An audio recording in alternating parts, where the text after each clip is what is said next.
that particular reason, of course, to allow the House raise the required quorum. However, we have already seen Senator Chute, Marsabit Senator Chute, who has walked into the chambers. The time allocated for the sitting is 2:30. So we believe that in a short while, the members will make their way into the chambers. This afternoon, as the members convene for this plenary sitting, there is a motion or a notice of motion that will be moved by the Senate Majority Leader, Honorable Aaron Cheriot.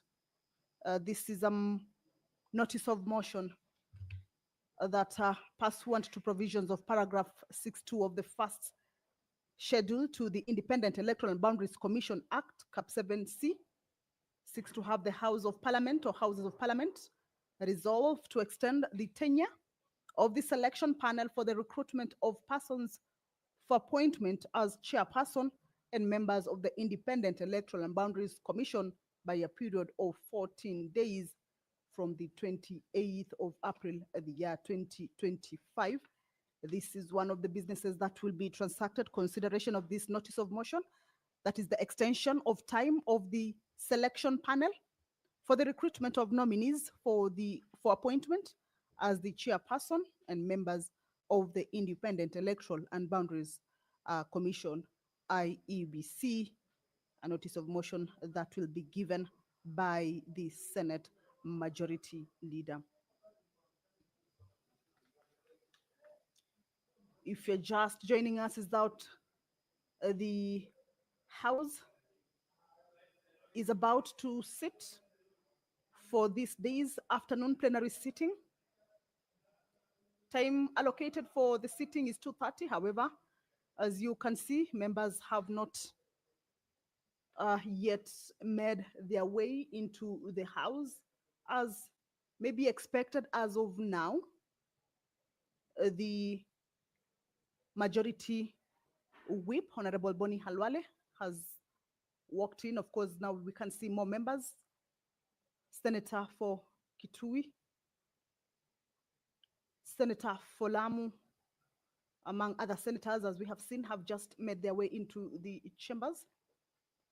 And of course, we're expecting that the House will be able to commence its business once the quorum is raised. At the entrance of the Senate chambers, some activities.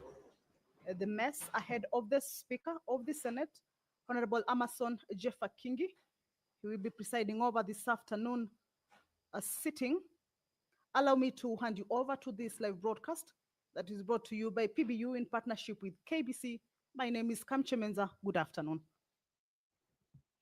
Na tuombe. Ewe Mwenyezi Mungu, tukusihi ututazame kwa neema nyingi na baraka. Sisi watumishi wako ambao umeridhika kutuita kwa nyadhifa za uongozi katika jamhuri hii yetu. Tutakuomba tuwajalie, tuyatende na kufikia mambo yote atakayofikishwa mbele yetu kwa njia ya haki na uaminifu, ili kustawisha amani, ufanisi na heri ya nchi yetu na wale ambao haja zao umezikabidhi mikononi mwetu. Amen.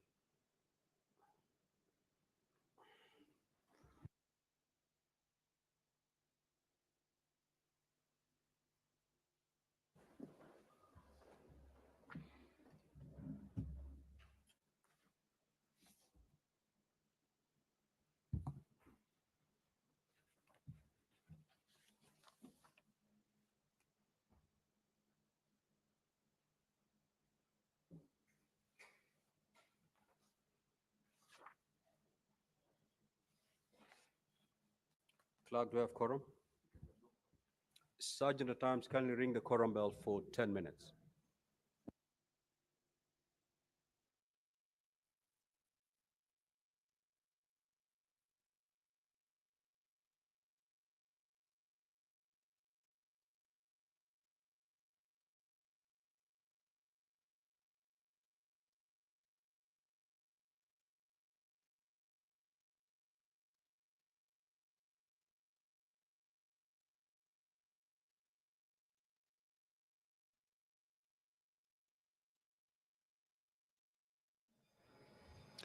The prayer has been said and the chair taken. However, as provided for in the House Standing Orders 39 and 40, at least 15 senators should be seated or be inside the chambers after the prayer is said and the chair taken. If that is not present, then that would necessitate that quorum bell that the speaker has directed to be rung for 10 minutes. This is an allowance for the members who may be within the precincts of parliament, but yet to make their way into the chamber to perhaps hasten their steps and be able to get to the chambers to enable the House raise that required quorum. And of course, what we shall be seeing from now until that quorum is attained is members of the Senate or more members will be making their way into the chambers. And once that quorum is achieved, then we shall hand you over to the business of the day that is lined up for consideration. Talking about the business to be transacted pursuant to provisions of Standing Order 53.1, where senators have an opportunity, or this standing order provides for the senators to request or seek for statements from various standing committees. The Senator for Kisumu County, Senator Professor Tom Mojenda, will seek a statement from the Standing Committee on National Security, Defense and Foreign Relations regarding the violent clashes in Sondu town, which resulted in 3 fatalities. The Senator for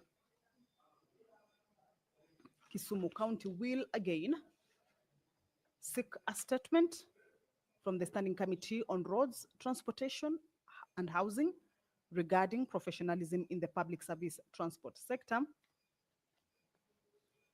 And also the Senator for Kisumu will seek a statement from the Standing Committee on Land, Environment and Natural Resources regarding the establishment and conservation of wildlife corridors in Kisumu County.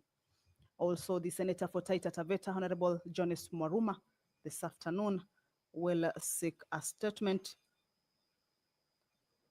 from the Standing Committee on National Security, Defense and Foreign Relations, and this is with regards to the scheme of service for national government administrative officers, specifically chiefs and assistant chiefs.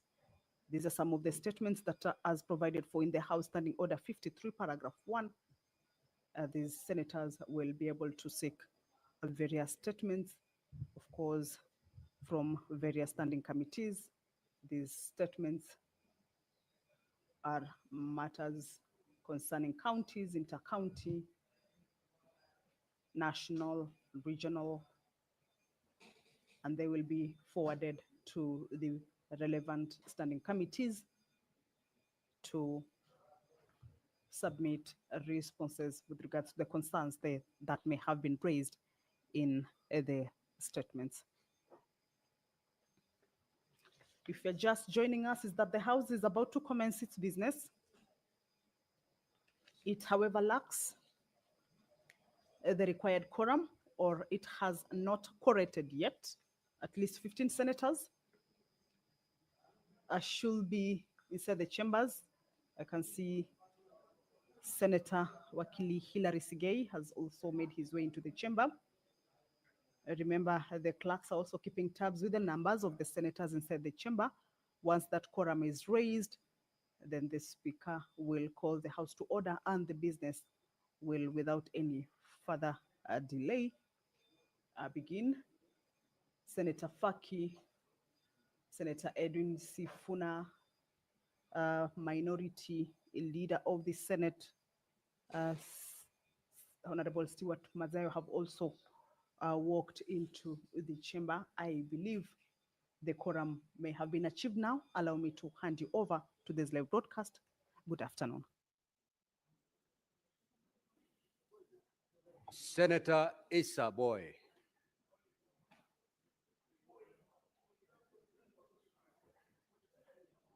Clerk, you may proceed to call the first order, please. Order number 1, administration of oath.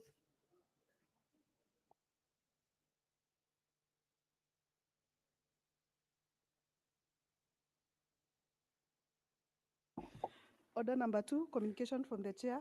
Order number 3, messages. Clerk, we do have communications to make.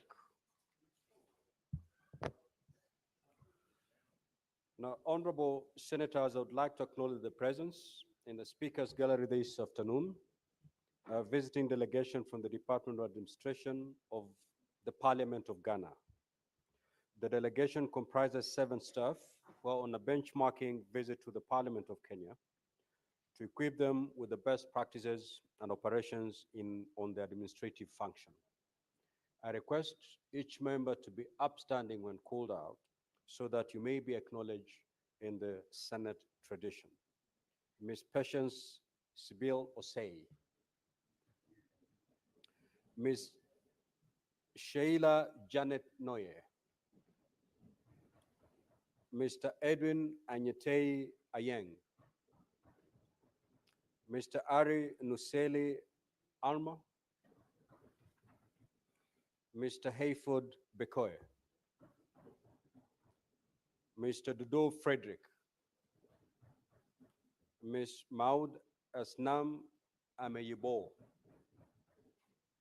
On behalf of the Senate and on my own behalf, I extend a warm welcome to you and wish you a fruitful visit.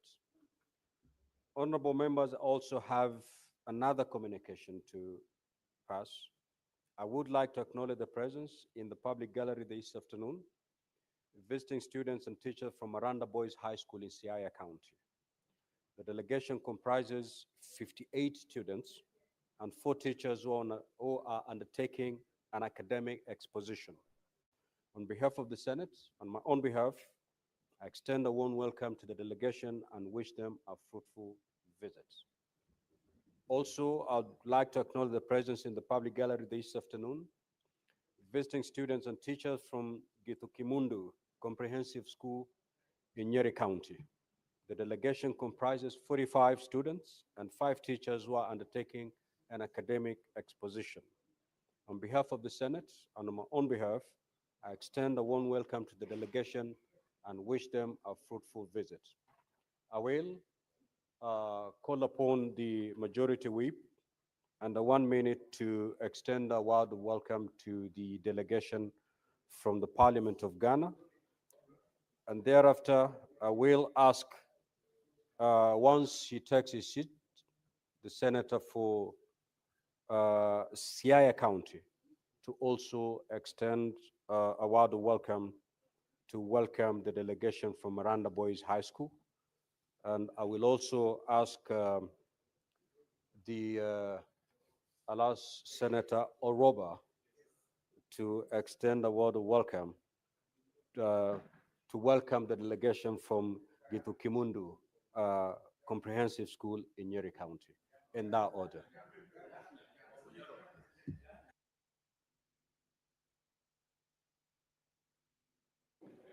Thank you, Mr. Speaker, for nominating me to welcome our visitors from Ghana. Mr. Speaker, on behalf of colleagues, I want to assure them that they will enjoy. Kenya is a good place. They should not just be limited to the precincts of Parliament, but they could go further. If they so wish, I can exchange with them my number. And with a reason, Mr. Speaker, that I know Ghana very well. I was trained at the World Bank Group on Independence Avenue, the rich suburb in Accra. Mr. Speaker, I want to assure them that while in Ghana, I used to enjoy fufu, a special dish, Mr. Speaker. Mr. Speaker, you know, it's a dish, interesting. You eat and you take 24 hours without feeling hungry. It is only after I partook of that dish, I realized why Ghanaian players are very good in soccer. Please send our greetings to our colleagues in Accra. Thank you, Mr. Speaker.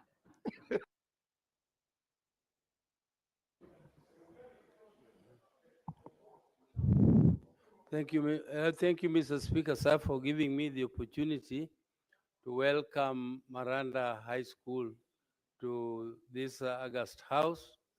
Mr. Speaker, sir, for information of the House, this is my home school where I went to school from standard 1, and we were learning under trees. And Mr. Speaker, this is the same school where my father went to school. This is the same school where my brother Raila also went to school. And this is the same school where all of us went to school. And Mr. Speaker, so I'm an alumni. I'm an alumni of the school. And it is so great, Mr. Speaker, that one time this small school in a village managed to be #1 in the whole of Kenya, even transpassing Alliance. Mr. Speaker, I'm very proud of this school. It is always on top there, on top of the schools, and we want them to maintain the standards and keep the banner burning. Let the banner keep on burning. Mr. Speaker, we highly welcome them to the Senate, and I'm so happy, Mr. Speaker, that they have decided to come to the Senate, which is the upper house. Thank you, Mr. Speaker.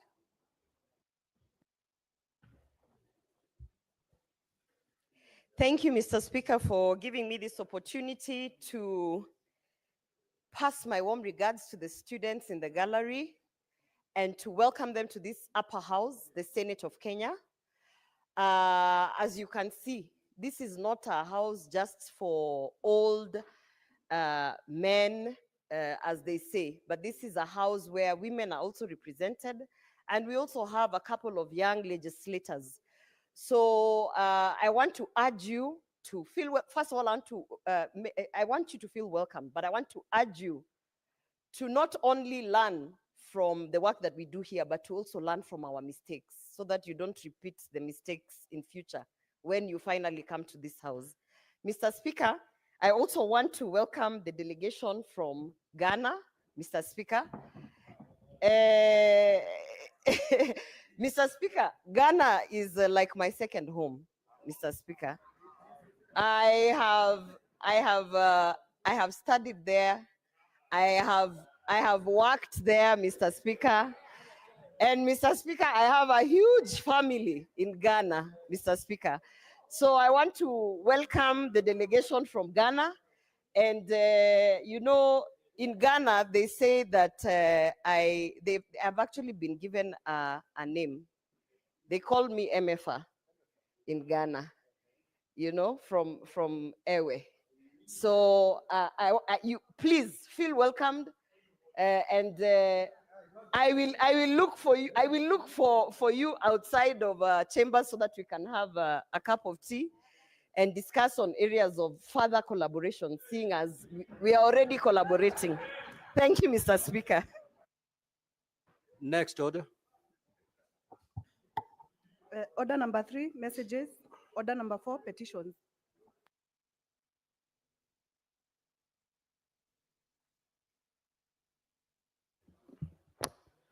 Now, Honorable Senators, pursuant to Standing Order 232-1A, I report a petition regarding threats, intimidation, harassment, and eviction of residents of Ganda Ward by agents of private developers. The petition has been submitted through the clerk by Honorable Oscar Wanje, a member of County Assembly of Kilifi County, representing Ganda Ward. The minority leader, you may wish to listen to this petition. As you're aware, under Article 119(1) of the Constitution, and I quote, every person has a right to petition Parliament to consider any matter within its authority, including to enact, amend, or repeal any legislation. The salient issues raised in the petition are as follows. 1, there are over 6,000 households residing on plot numbers 87, 170, 216, 238, 240, 255, 256, 288, 299, 308, 372, and 403 in Ganda Ward have faced persistent threats, intimidation, harassment, and eviction attempts by alleged agents of private developers. That the residents have lived on the said plots for over 50 years and have established homes, schools, churches, mosques, and social amenities. that the residents occupying these plots have experienced constant harassment by alleged private developers. These actions have escalated tensions within the community and raised security concerns among the local residents and leaders. That on the 7th of October 2024, the residents wrote to the Mombasa Land Registrar and the National Land Commission requesting an official property search and intervention regarding the threats they were facing. However, these efforts yielded no results. That on the 28th of October 2024, the residents submitted another request to the County Land Registrar for the deed plan for the plots. However, this effort was also unsuccessful. That despite numerous attempts to seek redress from the Land Registrar, National Land Commission, and the Ministry of Lands and Public Works, Housing and Urban Development, responses have been unsatisfactory.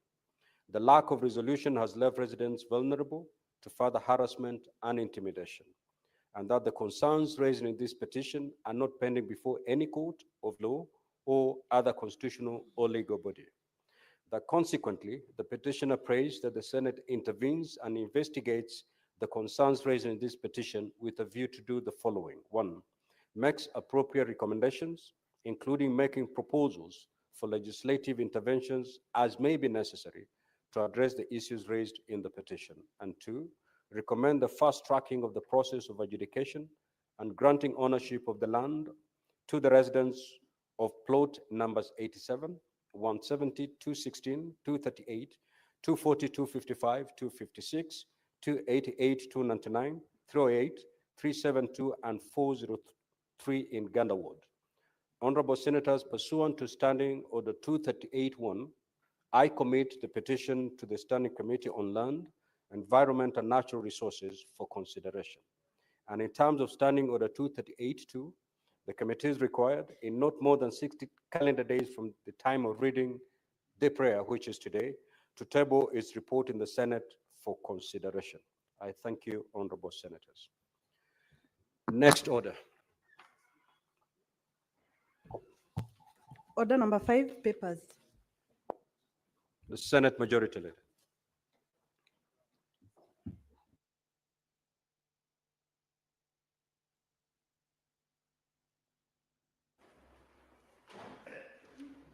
Mr. Speaker, sir, I beg to lay the following paper on the table of the Senate today, 3rd April 2025, being the report of the Auditor General on Kitui County Climate Change Fund for 15 months period ended 30th of June 2024.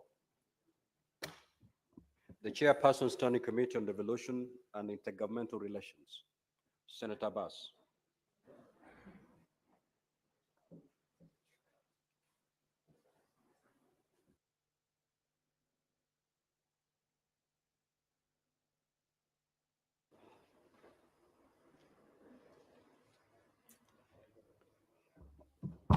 Honorable Speaker, I beg to lay the following papers on the table of the Senate. Today, 3rd April 2025, report of the Standing Committee on Devolution and Intergovernmental Relations and the Standing Committee on Justice, Legal Affairs, and Human Rights on a petition to the Senate by Mr. Laban Masudi concerning the restraining county government from hiring law firms to represent them in court cases. I beg to lay. Next order. Order number 6, notices of motion. The Senate Majority Leader.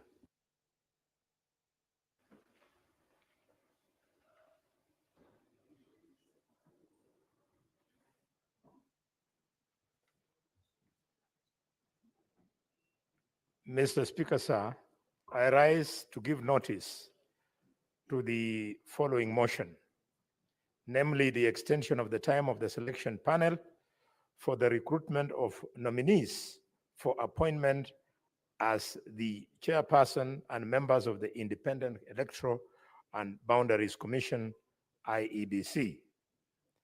Aware that Vide Gazette Notice number 1901 and 2643, dated 14th of February 2023, and 1st of March 2023 respectively, His Excellency the President declared one vacancy for the position of chairperson of the Independent Electoral and Boundaries Commission, IEBC, and 6 vacancies for the position of member of the IEBC, and further aware that by Gazette number 715 of 27th of January 2025, His Excellency the President appointed members of the selection panel for the recruitment of nominees for the appointment as chairperson and members of the Independent Electoral and Boundaries Commission,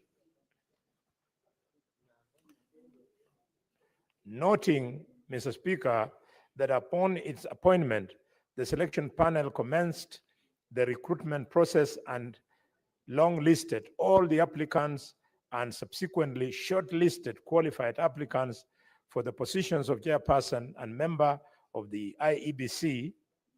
Further, noting that paragraph 6.1 of the first schedule to the Independent Electoral and Boundaries Commission Act, Cap 7C, provides that the selection panel shall finalize the recruitment exercise within 90 days of its appointment and forward those names of the nominees to the President, and conscious that the selection panel is currently undertaking the interviews of the shortlisted candidates for the positions of chairperson and members of the Independent Electoral and Boundaries Commission, and that given the interview schedule of all shortlisted applicants, the selection panel has inadequate time to conclude the recruitment process, and further conscious of the need for the selection panel to ensure the recruitment process complies with the constitutional principles of regional balance, representation of the youth, and overall inclusivity, while ensuring that the interviews are conducted as far as is practical within official working days and hours. Now, therefore, pursuant to the provisions of paragraph 6.2 of the first schedule to the IEBC Act, Cap 7C, the Houses of Parliament resolve to extend the tenure of the selection panel for recruitment of the persons for appointment as chairperson and members of the IEBC by a period of 14 days from 28th of April 2025. I thank you, Mr. Speaker. Senator Abbas.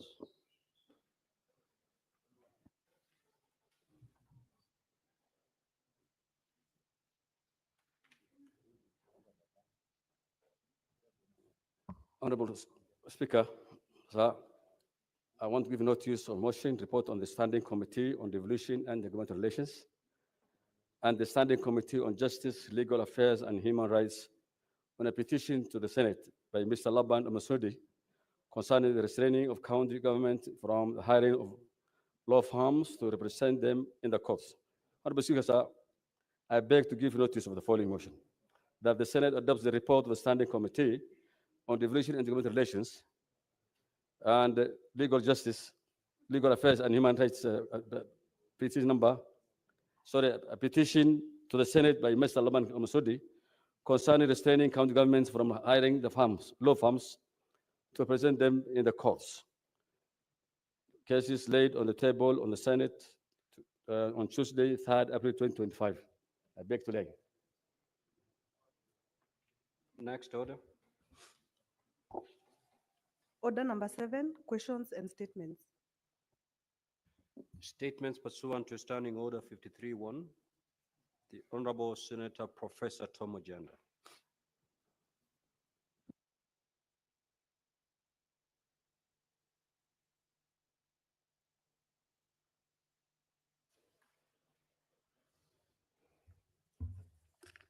Thank you, Mr. Speaker, and I read the statement on behalf of Senator Professor Senior Counsel Tom Ojenda. First is a statement on professionalism in the public service transport sector. Mr. Speaker, sir, I rise pursuant to Standing Order 53-1 to seek a statement from the Standing Committee on Roads, Transportation and Housing regarding professionalism in the public service transport sector. Mr. Speaker, sir, on the 12th of March 2025, a conductor of a Super Metro Circle Limited, Super Metro, passenger service vehicle pushed a passenger out of a moving bus, leading to a passenger's untimely death. This reckless and inhuman act is not only a violation of human rights, but also raises concerns about the professionalism and conduct of PSV drivers and conductors across the country. In the statement, the committee should address the following. One, the actions being taken by the National Transport and Safety Authority and other law enforcement agencies to fast-track investigations into the specified tragic incident and to prosecute those responsible. Secondly, the measures in place to ensure strict adherence to PSV operators to establish professional standards in respect of licensing, training of their drivers and conductors, and enforcement of ethical conduct amongst the drivers and conductors. Third, the steps taken to curb misconduct and violence by PSV drivers and conductors, including the disciplinary and monitoring mechanisms in place to guarantee passenger safety. Fourth, policy or legislative proposals to enhance professionalism, accountability, and overall passenger safety in the public service transport sector. On the second statement, Mr. Speaker, sir, I rise pursuant to Standing Order 53-1 to seek a statement from the Standing Committee on National Security, Defense, and Foreign Relations regarding the violent clashes that occurred on the 22nd of February 2025 in Sondu Town, which is located along the border of Kisumu and Kericho counties, which tragically resulted in the 3 fatalities. In the statement, the committee should address the following. One, the causes, timelines, and impacts of the clashes, including the number of casualties, extent of property destruction, displacement of residents, and any historical disputes or boundary ambiguities contributing to tensions in the Sondu area. Second, the immediate security interventions undertaken to restore calm, including the deployment of law enforcement personnel, coordination between the national and county governments, and efforts to prevent further escalation. Third, the role of local traders, elders, and peace committees in conflict and mediation, and assessment of the effectiveness of existing peace accords and community-based resolution mechanisms. Fourth, the long-term strategies being implemented to ensure sustainable peace and development in the region, outlining community engagement initiatives, infrastructure investment, and social economic programs to address root causes of conflict. Fifth, the measures in place to ensure accountability for those responsible for the violence, including investigations, arrests, prosecutions, and steps taken to break the cycle of impunity in the region. On the third statement, Mr. Speaker, I raise pursuant to Standing Order 53 to seek a statement from the Standing Committee on Land, Environment, and Natural Resources regarding the establishment and conservation of wildlife corridors with a specific focus on Kisumu County. Mr. Speaker, sir, the rapid urbanization and agricultural expansion have increasingly encroached upon key ecological zones, threatening species such as hippos, impalas, and over 115 bird species found in the Kisumu Impala Sanctuary. Additionally, human-wildlife conflicts, particularly around Lake Victoria, pose risks to both local communities and wildlife populations, given that Kenya's tourism sector contributes approximately to 10% of the GDP and provides over 1.8 million jobs. Safeguarding these corridors is crucial for maintaining ecological balance and sustaining economic benefits. In the statement, the committee should address the following. One, existing and proposed wildlife corridors in Kisumu County, their significance in conservation and biodiversity protection, and the role of Kenya Wildlife Service, which is KWS, and county authorities in their management, and the level of funding and resources allocated by both national and county governments for their development and long-term sustainability. Second, the impact of human settlements, infrastructural projects, and agricultural expansion on wildlife movements and ecological balance in the region.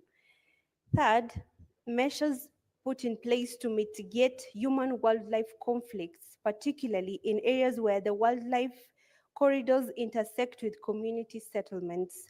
Fourth, the government efforts to secure land for conservation and any plans to encourage local communities in core management strategies. Fifth, data on wildlife species affected by the habitat fragmentation in Kisumu County and the conservation strategies being implemented for their protection. Thank you, Mr. Speaker. Senator Maruma.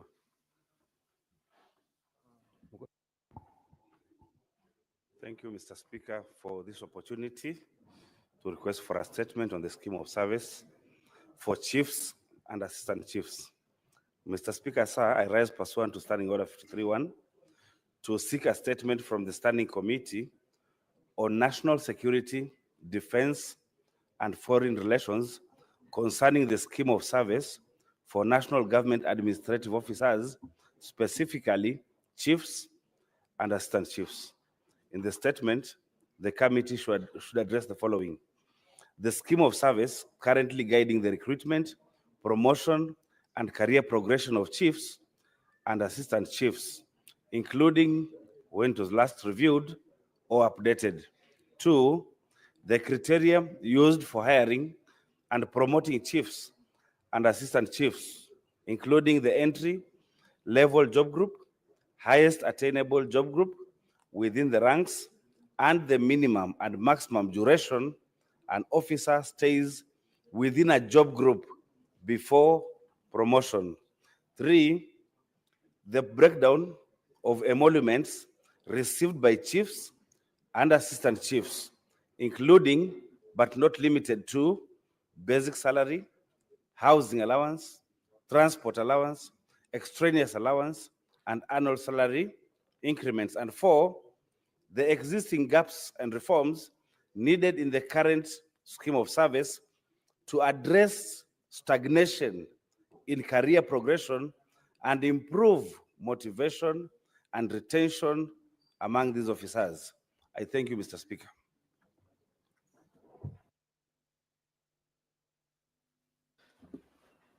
The majority leader. The majority leader.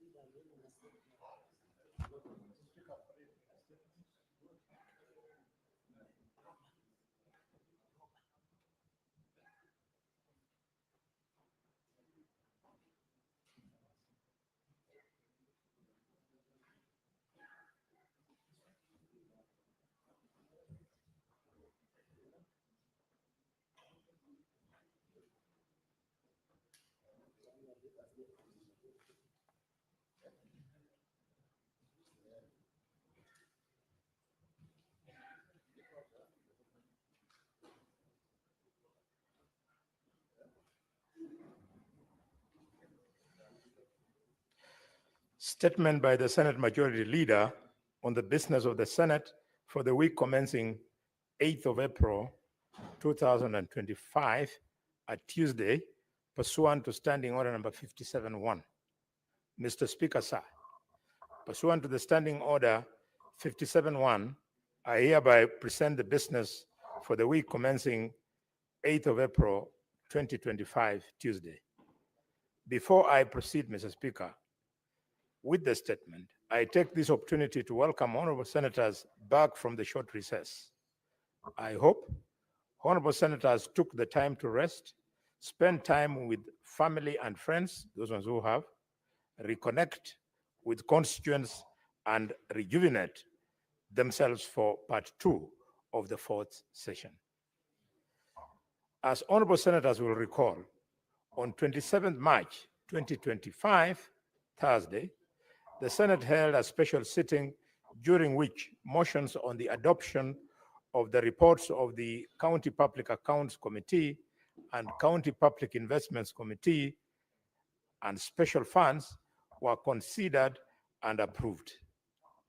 Additionally, the county government's additional allocations bill, Senate Bill number 1 of 2025, was considered and passed at the second reading stage. I take this opportunity to thank honorable senators for availing themselves for the special sitting and for their dedication to the work we were able to accomplish. Mr. Speaker, the status of the legislative business pending before the Senate is as follows. 51 bills, which 42 of them are at the second reading stage and 17 are at the committee of the whole stage. 33 motions are pending conclusion. 26 petitions, Mr. Speaker, are pending conclusion, out of which 18 are due for reporting by the respective standing committees. 568 statements pursuant to Standing Order number 53-1 are under consideration by committees.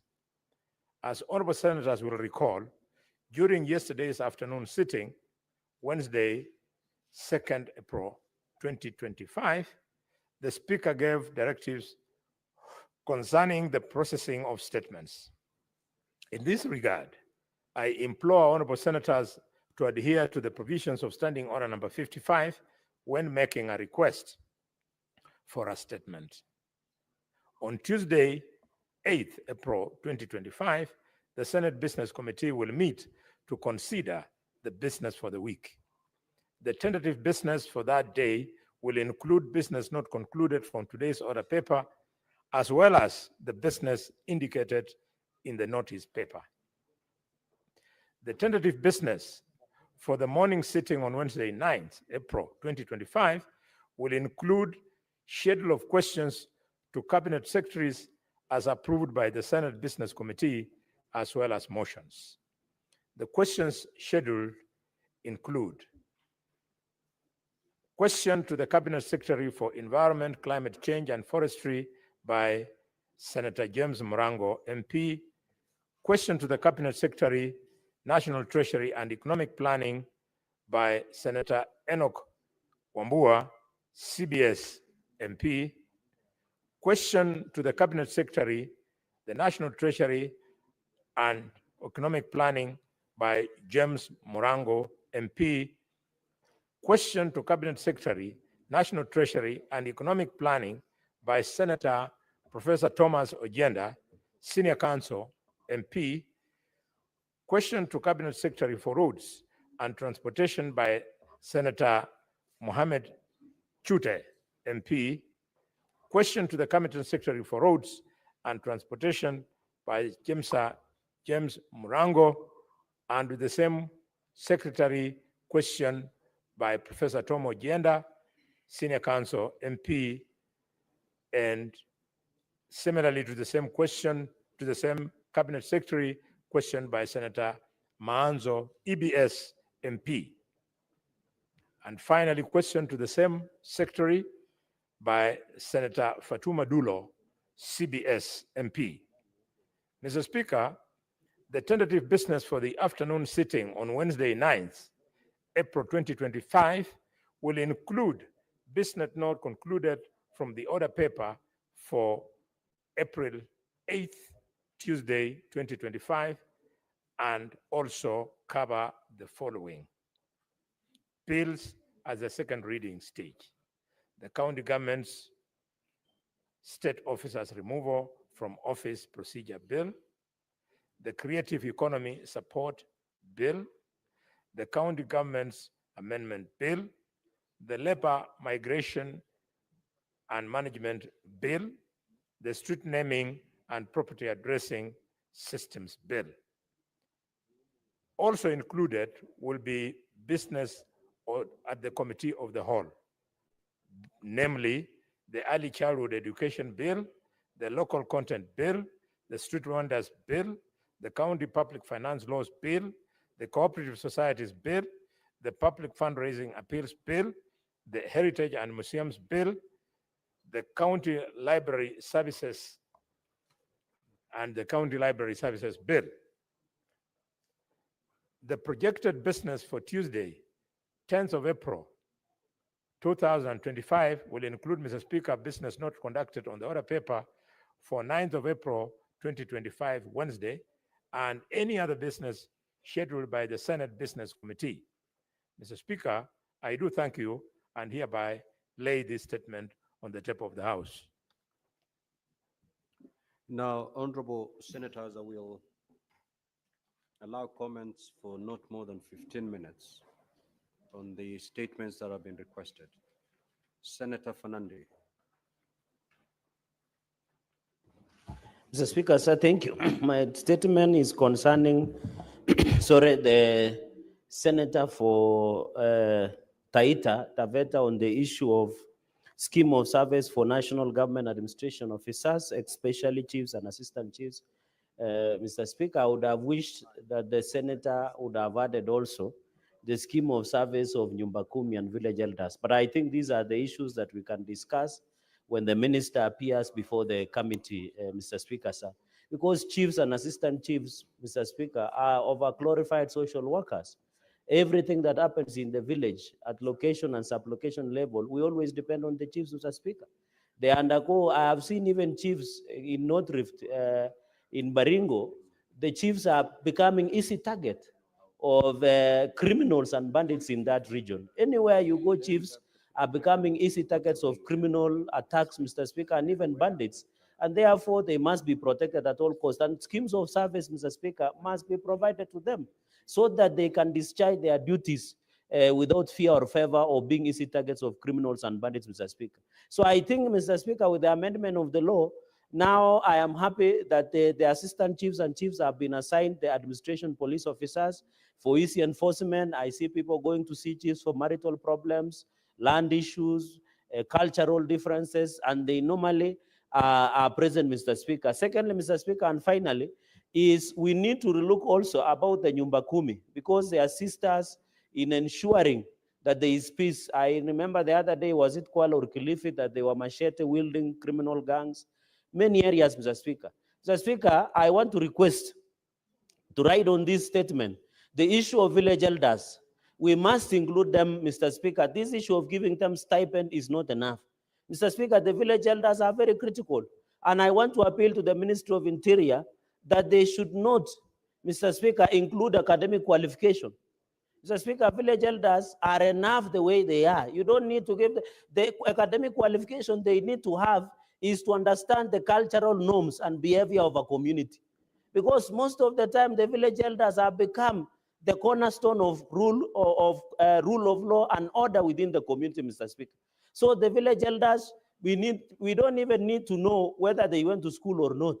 If you want to become a village elder in Wambua, Senator Wambua's village, are you above 40 years? Are you married, Mr. Speaker? Do you understand the local culture of the place, Mr. Speaker? And they give you the job and they're being paid, Mr. Speaker. This issue of telling village elders that they need to have academic qualifications is that in this country we have brilliant fools, Mr. Speaker. There are many brilliant fools in this country that cannot do even a quarter of what our village elders are doing, Mr. Speaker. So the issue of stipend to village elders, we should make it a salary, give them office, give them the peck and call of administration police to ensure they enforce, Mr. Speaker, on issues of marital issues, the issues of cultural differences, and the issues of assisting and tracking of criminals within our society, Mr. Speaker.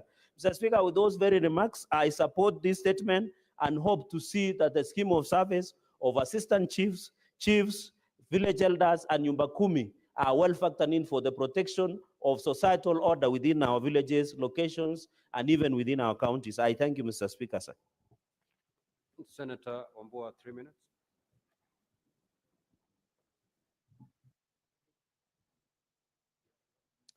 Thank you, Mr. Speaker. Mr. Speaker, I also want to make comments on the statement brought by the Senator for Taita Taveta on the scheme of service for chiefs and assistant chiefs. The Speaker, just to add something small, that the Speaker, the service provided by these administrators at the local level, the Speaker, is so crucial that in fact, an assistant chief plays the role of a judge, they play the role of family counselors, they play the role of administrators and arbitrators. The Speaker, the service that they offer is so critical that there is need for a proper scheme of service, complete with clarity, Mr. Speaker, on career progression path. Especially, Mr. Speaker, someone can begin as a village elder, as an assistant chief, and aspire to go through the administrative ladder and even one day become a regional commissioner. That, Mr. Speaker, that progression must be so clear that the people that grow in the system are people who understand how the system works. The Speaker, on the matter that Senator Cheragei has brought to the floor on village elders, I don't agree with Senator Cheragei on a number of things, on a lot of things actually. But on this one, the Speaker, I agree with him. The Speaker, village elders, let us not even make the service of village elders too academic, or too elitist. Why do you need a university degree to be able to resolve small little village issues, Mr. Speaker? The best qualification for a village elder is a person who is mature enough to understand the challenges of the village and who is known within the village, who knows the boundaries of the village, who knows relationships within the families in the village, the culture of the village. We shouldn't make these things too academic, Mr. Speaker. Otherwise, you're going to have a situation where everything that we do, even now, is just saying that the people who work in our farms must have degrees in agriculture. Mr. Speaker, let us just be realistic. Where the rubber meets the road in the villages, let us have mature men and women who can arbitrate on issues, people understand the issues in their villages. Mr. Speaker, I support. Senator Boni. Thank you, Mr. Speaker. Mr. Speaker, allow me to laud the Senator of Taita Taveta. The issue of the role of chiefs is truly misunderstood. Chiefs and assistant chiefs, Mr. Speaker, are very important. You do not have to ask. The moment you enter Magarini like this and you meet an assistant chief, their discipline, their demeanor, their grasp of local issues is always congruent to what I find in Luahaha, in Bungoma, Mr. Speaker. What is lacking, Mr. Speaker, is the national appreciation of their work. Mr. Speaker, look at the critical area of alternative resolution of disputes. Chiefs and assistant chiefs are the only ones who are not corrupt in that court. They are able to preside over serious issues, including land issues, and they settle those things amicably without having to be corrupted. But allowed to go through the normal legal process, families will spend their years without end, waste hundreds of thousands of shillings, and no resolution of the dispute will come, Mr. Speaker. Mr. Speaker, I want to add that we have to have clear distinction between the chiefs and their roles and the new look police stations. There are now so many police stations in villages. So the police will ask the assistant chief to go and arrest criminals. And the police, the chiefs and assistant chiefs, they risk their lives because some of these criminals are violent people. And when they hand them over at the police station, the OCS then creates a kangaroo court and releases the same criminals. The criminals go back to the village, they attack the assistant chief and the chief. We need to protect these people, and this protection, Mr. Speaker, should appreciate that they also need medical cover. Mr. Speaker, our chiefs require to be trained and be formally be armed by firearms for their own protection and their facilitation to carry out their duties. And finally, most governors across the country have created a parallel administrative unit. Some call it village administrators, whatever they call them. We need to harmonize between the two levels of government so that there's no clashing. Sometimes you go to public functions and you hear the chief being contradicted by the community area administrator from a county government. I support this very important statement. Senator Fake, 3 minutes. Asante Mheshimiwa Spika kwa kunipa fursa hii kuchangia taarifa iliyoletwa na Senator Mwarumo. Mheshimiwa Spika, kazi inayofanywa na machifu na wazee wa mitaa ni kazi muhimu sana katika nchi yetu, na kwa hakika wanafanya kazi ngumu. Kwa mfano kule Mombasa, kuna mzee wa mtaa alipigwa risasi na akauliwa na majambazi ambao walikuwa ni wanahusiana na ugaidi, yani Al-Shabaab, na familia ikaondoka patupu, Mheshimiwa Spika. Na ni muhimu kwa zile kazi wanazofanya, kwa sababu mambo mengine ambayo yanapelekwa kwa polisi yanaenda mahakamani inachukua muda mrefu kutatuliwa kuliko yale ambayo yanazungumzwa kwa chifu na kwa kupitia wazee ambao wanakaa kwa chifu kutatuliwa, hususan masuala ya kijamii kama vile ugomvi kati ya bibi na bwana nyumbani. Kwa hiyo Mheshimiwa Spika, hawa ni watu muhimu sana, na hivi sasa kwa sababu ya ukosefu wa kazi, Mheshimiwa Spika, baadhi ya machifu ambao wanaajiriwa wamefika mpaka chuo kikuu na wana shahada ya degree katika masomo au katika taaluma mbalimbali ambazo wamesomea, lakini kwa sababu ya ukosefu wa kazi wanaendelea kuwa wanafanya kazi ya chief. Kwa hivyo ni muhimu sana kwa jamii kuwatambua watu hawa na umuhimu wao katika jamii. Mheshimiwa Spika, zamani hata wanafunzi wa university ilikuwa wakifukuzwa lazima wakaripoti kwa chief, na japokuwa chief hakusoma lakini lazima uripoti kwake ndio uone ile authority ama umuhimu wa kazi ya chief.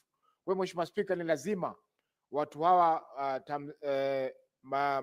tamu zao za kazi ziweze kuboreshwa ili wanapofanya kazi na majukumu ambayo wamepewa, Mheshimiwa Spika, wanaweza kuyafanya kwa kuzingatia kwamba kazi yao inatambulika. Hivi sasa Mheshimiwa Spika, majuzi Waziri Murkomen alitoa agizo kwamba iwapo kutapatikana pombe haramu katika eneo fulani, chifu yule atapoteza kazi. Mheshimiwa Spika, hiyo sio njia ya kuweza kuwashajaisha machifu kufanya kazi. Wanafanya kazi muhimu, kwa hivyo kazi yao lazima itambuliwe, na vile vile Mheshimiwa Spika, waweze kulipwa mshahara ambao utazingatia zile kazi na changamoto wanazozipata katika kazi zao. Asante Mheshimiwa Spika. Senator Nderitu. Asante Bwana Spika kunipa fursa hii kuchangia taarifa iliyoletwa na Senator Jonas Mwaruma. Bwana Spika, ni vizuri julikane wazi kwamba machifu pamoja na naibu wa machifu wana kazi muhimu wanayofanya sana. Bwana Spika, ikumbukwe kwamba hawa manaibu wa chifu ndio wanashughulikia mambo ya usalama pamoja na wazee wa mitaani. Bwana Spika, ukitembea kama Laikipia unapata machifu wengi kwa sababu wao ndio wanahusika sana mambo ya usalama. Unapata mfano ukienda mahali panaitwa Doldol, kumeuawa chifu kwa sababu yeye ndio anahusika. Ng'ombe wanapoibiwa wao ndio wako katika mstari wa mbele kufuata, Bwana Spika. Kwa hivyo wanapaswa washughulikiwe. Unapata anatumia pikipiki yake ambayo hajapewa na serikali, anatumia mafuta yake, ilhali Bwana Spika, yule chifu anatumia hela zake na hawezi kupewa fidia na serikali, Bwana Spika. Kwa hivyo taarifa hii imeletwa na inasema kwamba kuongezwa kwa mamlaka ama madaraka, Bwana Spika, unapata ya kwamba haifuati ule mfululizo wa masomo alionayo, Bwana Spika. Unapata wengi wao akiwa ni naibu chief, ameajiriwa akiwa naibu chief, atastaafu akiwa naibu chief, Bwana Spika, hawezi kufika kiwango kingine, Bwana Spika. Kwa hivyo ni vizuri kuangaliwe kazi anayofanya. Bwana Spika, kitambo kidogo manaibu wa chifu na chifu walikuwa wamepewa askari wako na askari pale, atatumiwa wale askari ikiwa anataka kufuata wezi, ikiwa anataka wale ambao wagema ambao anatengeneza pombe, unapata anaenda na wale askari. Lakini kwa wakati huu, Bwana Spika, huyu chifu hana mlinzi yoyote, yeye ni kama mwananchi wa kawaida. Kile ako nacho pengine ni ile sare ya maafisa wa usalama, lakini hana chochote kingine, Bwana Spika. Kwa hivyo yeye ni kama mwananchi wa kawaida. Kwa hivyo haya mapendekezo yakipelekwa katika kamati, kunapaswa kuletwa mapendekezo ambayo itasema hata chifu anapaswa warejeshewe wale maafisa wao, ama kama sio hivyo, Bwana Spika, yule chifu aweze kupewa bunduki, kwa sababu wanatumika vizuri, sio tu kwa mambo ya usalama, hata wakati wanafunzi, nakumbuka tulipokuwa pale chuoni, kila wakati ukitaka kujaza kama ni basari, unaenda unauliza, kwa sababu anajua kila mwanafunzi, kila mzazi katika sehemu yake ataweza kupatiana kwa ufasaha ni nani huyu, ama wao ni maskini ama ni mtu aina gani, ndio aweze kujulikana vizuri, Bwana Spika. Kwa hivyo hiyo taarifa iliyoletwa nataka kuiunga mkono na kumwambia Jonas Maruma sana, kwa sababu machifu na maassistant chief ni watu wa muhimu sana kwa kila eneo, kwa sababu utapata hata serikali ikitaka kujua kupatiwa ulinzi, kwa sababu wanafichua njama ambazo ni za watu waofu na ambao wanaweza kuwarudia na kuwaumiza. Kwa hivyo wanaweka maisha yao hatarini chifu hawezi kufanya kazi vizuri bila wazee wa vijiji wa nyumba 10, na hao ndio wanafichua kule, wanapandishwa cheo kulingana na wakati uliowekwa, ama kuwe na wakati ambao umewekwa hao machifu na manaibu wao kupandishwa cheo. Nao pia wazee wa nyumba 10. Bwana Spika, ningeomba pia kamiti inapoenda kuangalia hii, waone hao wazee pia wanalipwa, maana hao wazee huamshwa usiku wa manane, wanaenda pahali kuna mgonjwa, kuna uhalifu, na hata hawaogopi na hawapatiwi chochote na serikali. Kwa hivyo ni vizuri hata hao wazee wa nyumba 10 wawe wanalipwa, ama wanapatiwa hata transport ya kwenda kule ambao wanaenda kuangalia. Utapata hata polisi kufanya kazi vizuri kwenye station zao, inabidi watumie machifu na manaibu wao na pia wazee wa nyumba 10 ili wapate ripoti za wale wahalifu pahali wako, na pia hawa wanawasaidia pia kuwapatia hiyo information yote. Asante sana Bwana Spika, ninaunga mkono kabisa na nitaendelea kuiunga. Asante.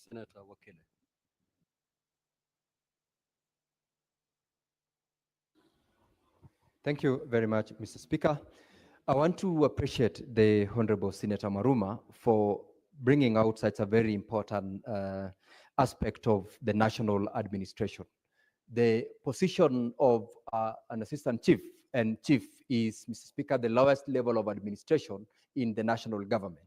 And the proposal that this particular statement is seeking to have scheme of service for national government administrative officers is something that should have been done a while back. Mr. Speaker, this is a team of men and women who run our affairs as a nation at the lowest level of administration. They are the people who deal with each and every case before it gets to the police station, before it gets to court, before it gets to any other baraza that deals with it. They are the first point of call when there is a problem in any family, in any society. Mr. Speaker, having a scheme of service for these chiefs and assistant chiefs will help them in so many ways. One of which is very critical, Mr. Speaker, is to motivate them to know that you grow in the system. Having been employed in as an assistant chief, you have an opportunity to have your career progress when there is a scheme of service. Failure to have such a thing, definitely, Mr. Speaker, will always discourage them from performing their role. We have had sessions, Mr. Speaker, with a number of these people. Over the weekend, I can confirm that I had a session with a number of them who, besides them operating without resources and without offices, most of them would operate from their homes. These are people who receive all kinds of problems and they are expected to deal with. Having a scheme of service, having them in a structured kind of an arrangement that they know, I get into office within a period of 3 years, I will have moved to the next level, will have them supported so that they deliver to the people that they represent. Mr. Speaker, this, as I've said, being the team that is also supporting the government in most of the public participations that we conduct, the people who convene these meetings, the people who calls upon the residents to participate are the area chiefs and assistant chiefs. Without them, Mr. Speaker, I am very sure we are unable to reach out to the people who are more important than those who are in white-collar places in their offices. And so I will call upon the committee that will be given this particular statement to deal with to go beyond the scheme of service and ensure that part of what they'll come out and up with is also an aspect that deals with the operationalization of a number of administrative units which have been gazetted across. I know for a fact, Mr. Speaker, that in my county, we've got over 100 administrative units that have been gazetted but has not been operationalized. I want to ask that this committee goes beyond this aspect on their scheme of service and ensure that they support them so that they are able to do the job of that chief and assistant chief, which supports the national government in helping the residents that are looking up to them. Mr. Speaker, I support and ask that this report, or rather this statement, be expedited because it is very, very important. I thank you. Now, honorable senators, we have expended the 15 minutes on this interrogating these statements. We will therefore move to the next order. Clerk.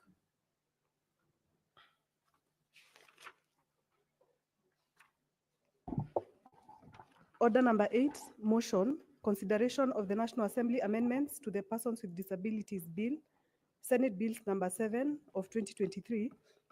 Resumption of debate interrupted. On question to be put.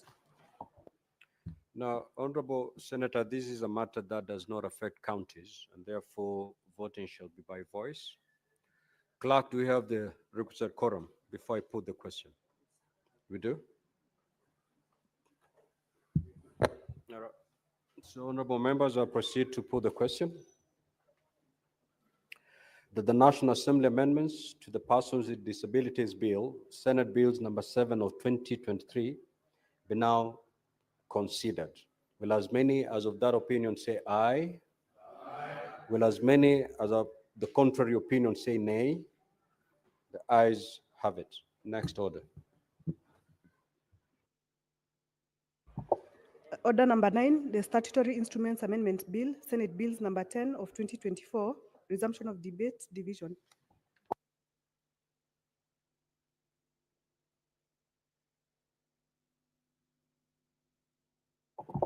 Order number 10, motion, report of the Mediation Committee on the Conflict of Interest Bill, National Assembly Bills number 12 of 2023, division.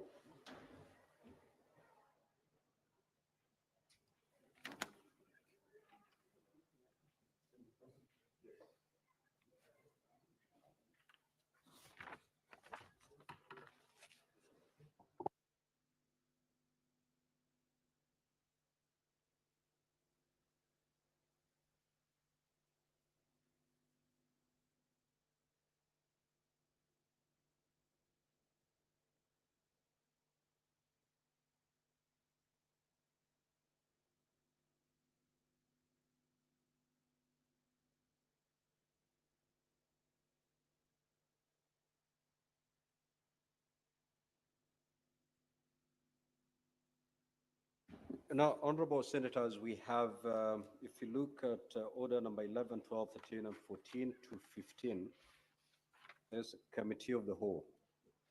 Now, I do not see Senator Crystal Asige. I see Senator Edwin Sifuna. I don't see the majority leader who is supposed to handle 14, 15, and 13. I will therefore wish to defer the committee of the whole for now. We move to order number 16, which is the extension of the time of the selection panel for the recruitment of nominees for appointment as the chairperson and members of IEBC. Proceed to call that order. Motion, extension of time to the selection panel for the recruitment of nominees for appointment as a chairperson and members of the Independent Electoral and Boundaries Commission. Majority leader.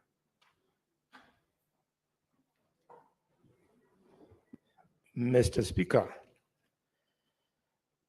I rise to move the following motion. The motion being extension of time for the selection panel for the recruitment of nominees for appointment as chairperson and members of the Independent Boundaries Commission.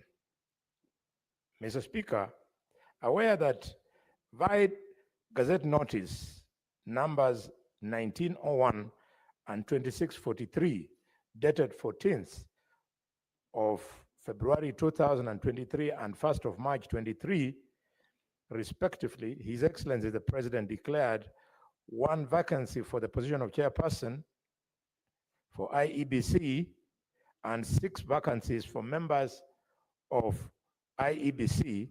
Further aware that via Gazette Notice number 715 of 27 January 2025, His Excellency the President appointed members of the selection panel for the recruitment of nominees for appointment as chairperson and members of the IEBC,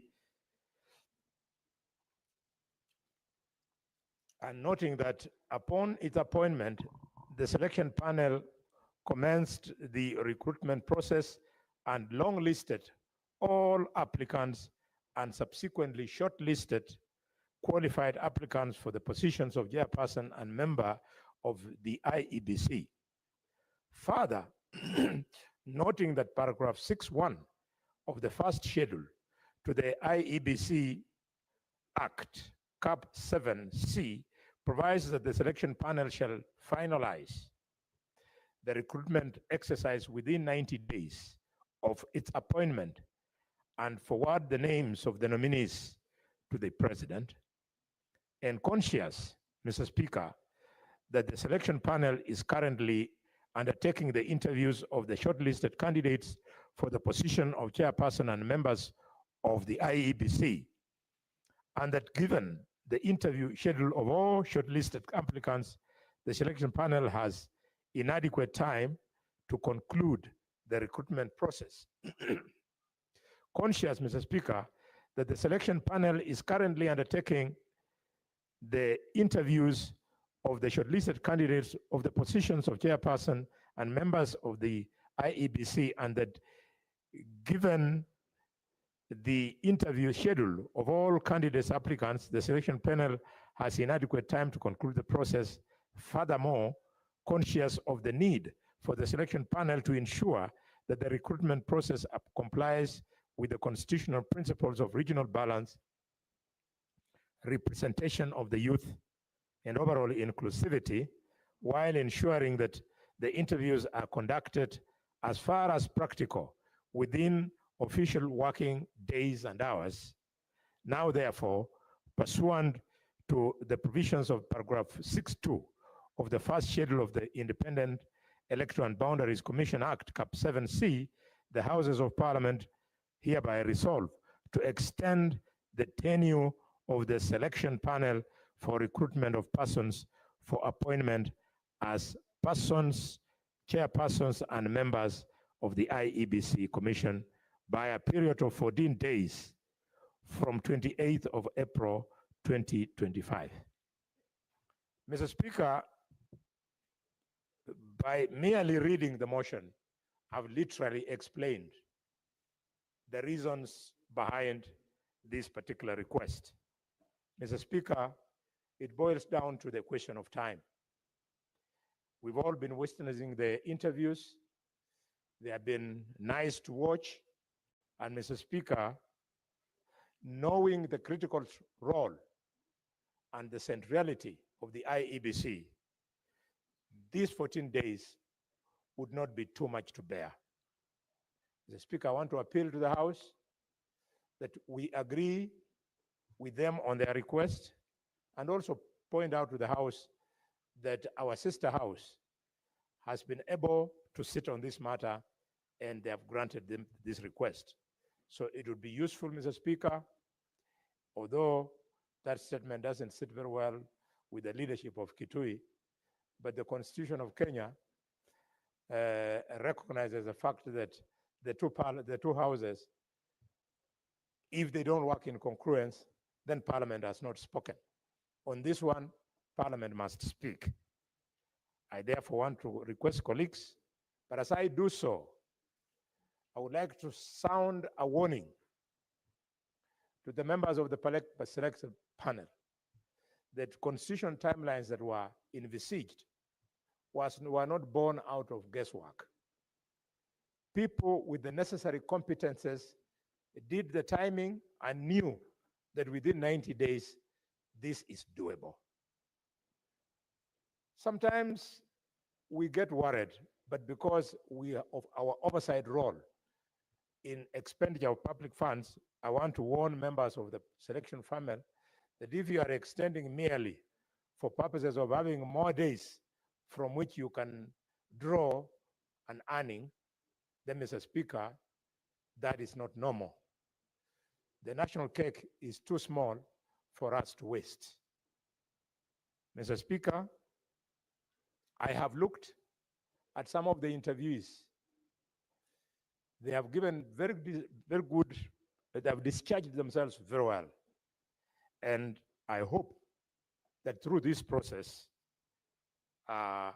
we are going to get not just the chairman, but, Mr. Speaker, the best chairman that we should have gotten.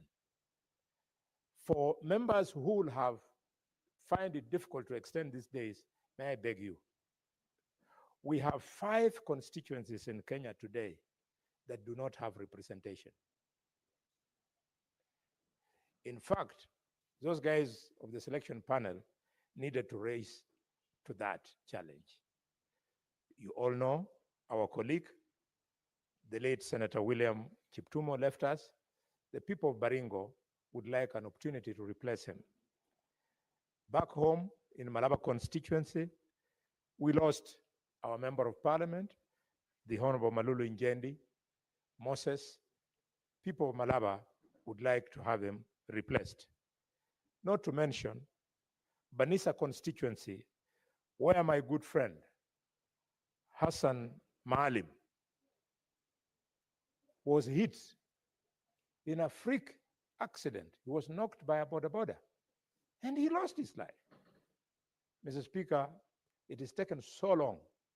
I remember Maalim taught me one thing. He was much younger than me, probably a first timer, but he taught me that in politics, if you like somebody, don't like him 100%, like him 50%, because they can disappoint you. Mr. Speaker, the people of Magarini, back home in your place, the member of parliament was asked to go back to the people and legitimize his election because of the finding of the petition court. Many wards, in fact, 7 of them are waiting for this particular decision to be made.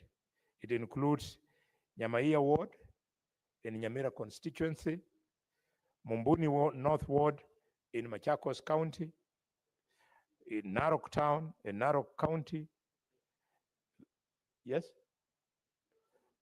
Angata na Iebc ward in Samburu County, Jewani in Tana River County, and Dela ward in Wajir County. Mr. Speaker, as if that is not enough, it must not be lost on us that we have the pending issue of the review of electoral boundaries and delimitation.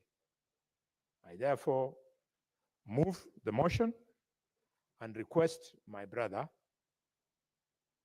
the leader of the minority, to second me. And as I do so, our colleagues on the minority side, please bear with us. We did not do the proper consultation with you to bring you on board. I am apologizing on behalf of the majority. It is the nature in which this matter was brought before us, but life goes on. So let's put that one aside and hopefully see this matter, which is procedural, through. I thank you, Mr. Speaker.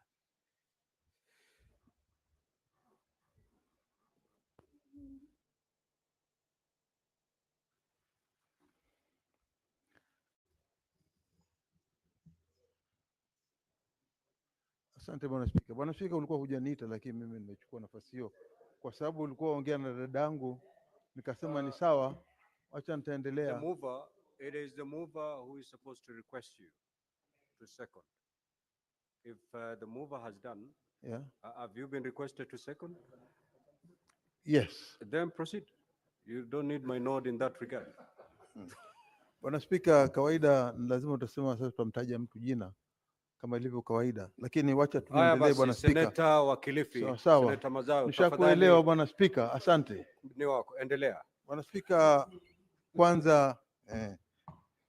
kwanza nataka kuunga mkono hii hoja ya kuongeza muda kwa ile panel inayofanya interview, kuchagua wale wenzetu ama watu ambao watakuwa makomishna. Panel hii Bwana Spika, ama jopo hili Bwana Spika, unaloliona liko na kazi nyingi sana, na kazi nyingi kwa sababu ilikuwa imepewa muda kulinganishana na katiba, lakini ule muda unaonekana sasa umeyoyoma sana, na bado wale watu ambao wanafanyiwa interview bado wakilikuja, na vile vile muda utaendelea kuyoyoma. Kwa hiyo ni jambo ambalo wameliona kwamba muda ukifika watakuwa hawajakamilisha, na ndio sababu wameweza kuomba muda waongezewe wa siku 14. Bwana Spika, sababu walizosema ni kwamba hawakutarajia kitendo kama hichi kinaweza kutendeka, wakitumaini ya kwamba wanaweza kumaliza muda wa kawaida ili Wakenya waweze kupata hili jopo la kusimamia mambo ya kura katika nchi yetu ya Kenya. Bwana Spika, kitu ambacho mimi nataka kusisitiza kwamba ni muhimu, tunataka kama Wakenya tupate kazi ambayo iko safi. Tunataka kuona katika Kenya kwamba wale watu watakaochaguliwa watakuwa ni watu ambao wanaweza kutimiza wajibu wa ile kazi ambayo wamechaguliwa. Vile vile Bwana Spika,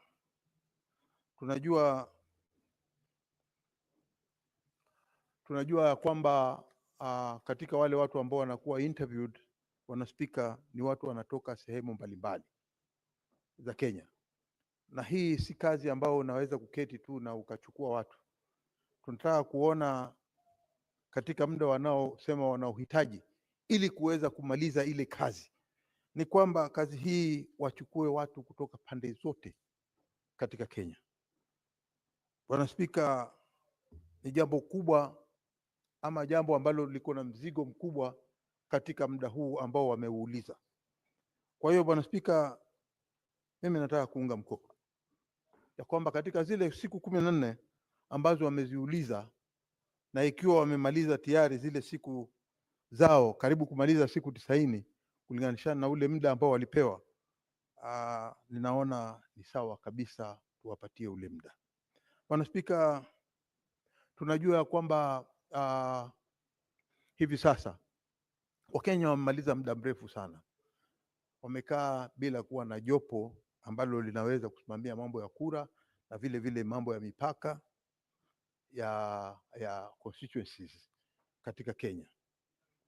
Bwana Spika, si kazi rahisi, na hii imefanya ya kwamba muda huu wote ambao hatukuweza kuchagua hawa watu, imekuwa vigumu sana kuweza kupata wabunge katika sehemu mbalimbali za Kenya ambao wameweza kupoteza wabunge wao, mimi nikiwa mmoja wao. Bwana Spika, hivi tunavyoongea, eneo bunge langu katika Kilifi County la Magarini tuliweza kuna mwenzetu aliweza kufanya petition na kufaulu, na hatimaye tukaweza kumpoteza mbunge wetu pale, ndugu yetu Mheshimiwa Harrison Kombe. Kwa hiyo Bwana Spika, katika huu muda ambao watu wa Magarini wameketi, ni muda mrefu zaidi kuweza kuketi nyumbani na kuweza kuona ya kwamba mambo mengi yanatendeka katika nchi, ilhali wao wenyewe walienda asubuhi na kupiga kura kuweza kupata kiongozi, na hivi sasa kiongozi wao alitolewa na koti, na hatimaye hivi sasa atarudi tena katika ule ukingo wa zile mashindano ili aweze kuchukua kiti chake tena. Kwa hiyo tunasema ya kwamba ingekuwa nafasi nzuri tukiweza kuwapatia hawa nafasi ili waweze kumaliza, alafu tupate wale makomishona waingie katika ofisi yao, ili wakishaingia ndani sasa eneo la Magarini nao lianze kujitayarisha ili kupata mbunge. Na tuna matumaini, nayo matumaini makubwa ya kwamba ndugu yangu Harrison Kombe, Mheshimiwa Harrison Kombe ataweza kuchukua nafasi hiyo. Bwana Spika, bila kuchukua wakati muda mrefu, naunga mkono hoja hii. Kama kijana kama Cherargei anaongea pale na mimi naongea, si haki. Kwa hiyo Bwana Spika, mimi naunga mkono hoja hii kwa dhati. Asante Bwana Spika.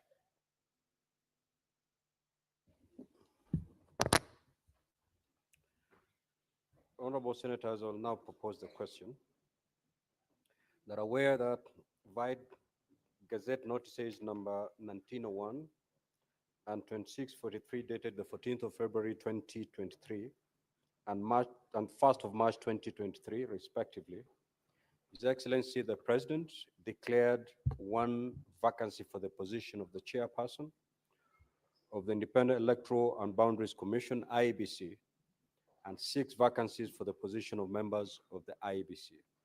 Further, aware that via Gazette Notice number 715 of 27th of January 2025, His Excellency the President appointed members of the selection panel for the recruitment of nominees for appointment as the chairperson and members of the Independent Electoral and Boundaries Commission, noting that upon its appointment, the selection panel commenced the recruitment process and long-listed all applicants and subsequently shortlisted qualified applicants for the positions of chairperson and members of the Independent Electoral and Boundaries Commission.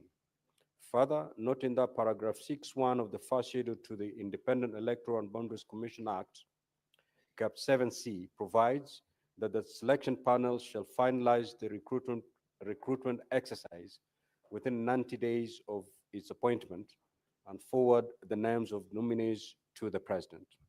Conscious that the selection panel is currently undertaking the interviews of the shortlisted candidates for the positions of chairperson and members of the Independent Electoral and Boundaries Commission, and that given the interview schedule of all shortlisted applicants, the selection panel has inadequate time to conclude the recruitment process.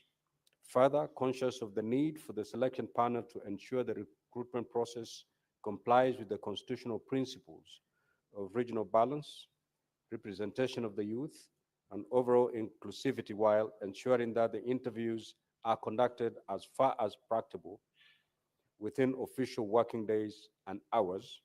Now, therefore, pursuant to the provisions of paragraph 6.2 of the first schedule to the Independent Electoral and Boundaries Commission Act, Cap 7C, the Houses of Parliament resolved to extend the tenure of the selection panel for recruitment of persons for appointment as chairperson and members of the Independent Electoral and Boundaries Commission by a period of 14 days from the 28th of April 2025.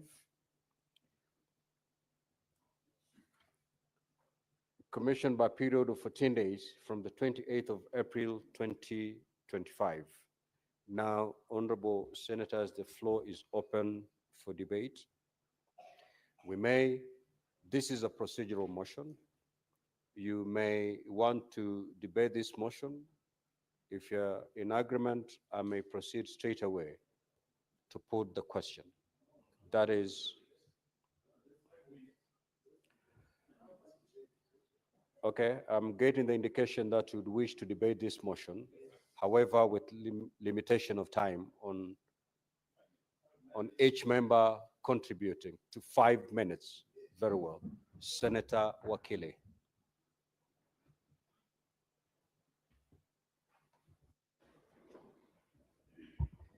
Thank you, Mr. Speaker. I want to first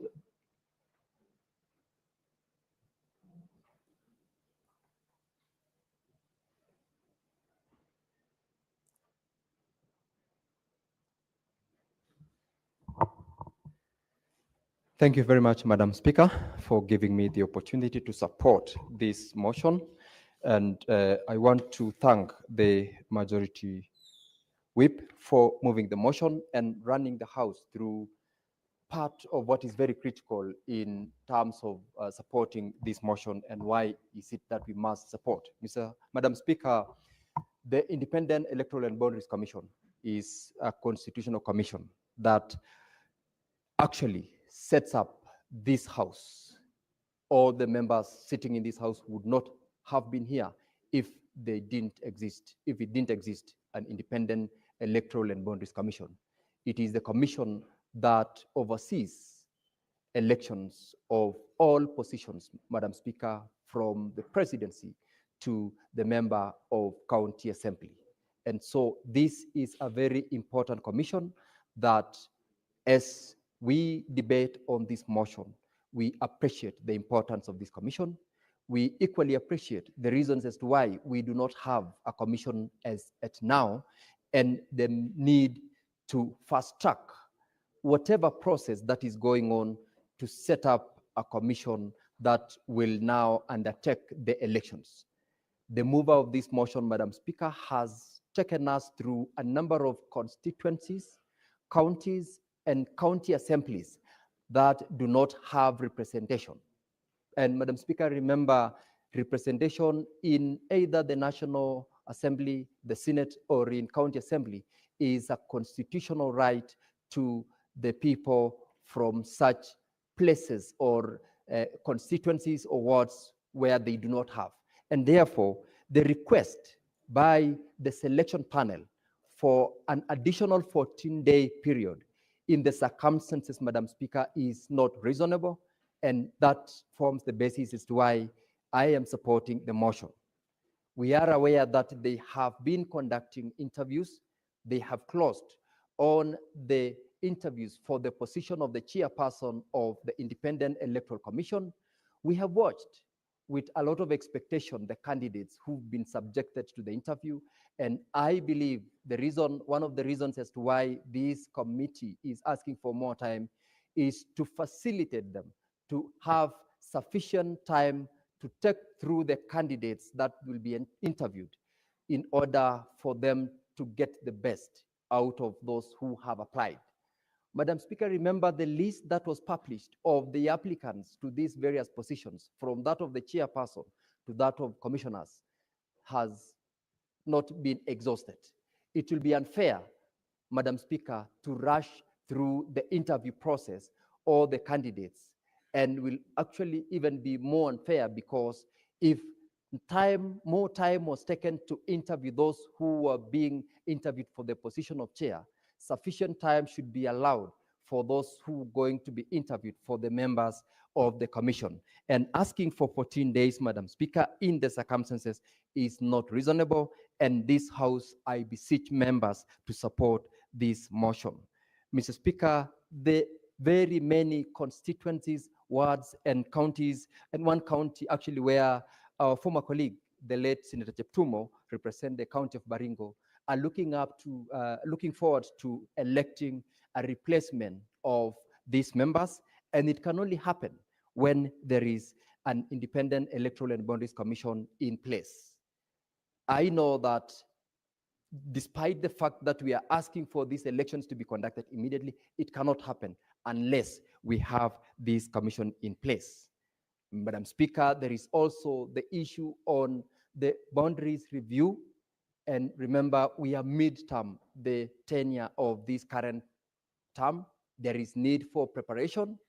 There is need for a number of legislations, which is the mandate of this House, but much of it would originate from reports and recommendations that would come from this body called Iebc, and hence the importance of the Commission. Madam Speaker, in all those that we require of them to do, I support the request for 14 days, but I also want to urge the members of the Commission that they should not look at 14 days to be a lot of days, because you might end up getting the 14 days, but failed to manage the process that you will be conducting, the interviews, and I do not expect them to come back to this House for additional time, for the obvious reasons that, Madam Speaker, we want to minimize on resources that is being utilized in the process of these particular interviews. There is a secretariat that is funded by the taxpayer. There is the taxpayer herself or himself that's looking forward and waiting for a commission to be put in place for by-elections to be conducted. And I want to encourage them to properly utilize the time that they have asked for extension, if this motion will pass, to make sure that they conclude the process for the people of Kenya to have a functional independent electoral commission that will prepare towards the 2027 election, and that will give them time enough to be ready to process whatever they need to process, and to make sure that they represent the interest of the people of Kenya in what they'll be doing. Madam Speaker, I therefore support and ask the honorable members to equally support this particular important motion. Thank you. Senator Wambua.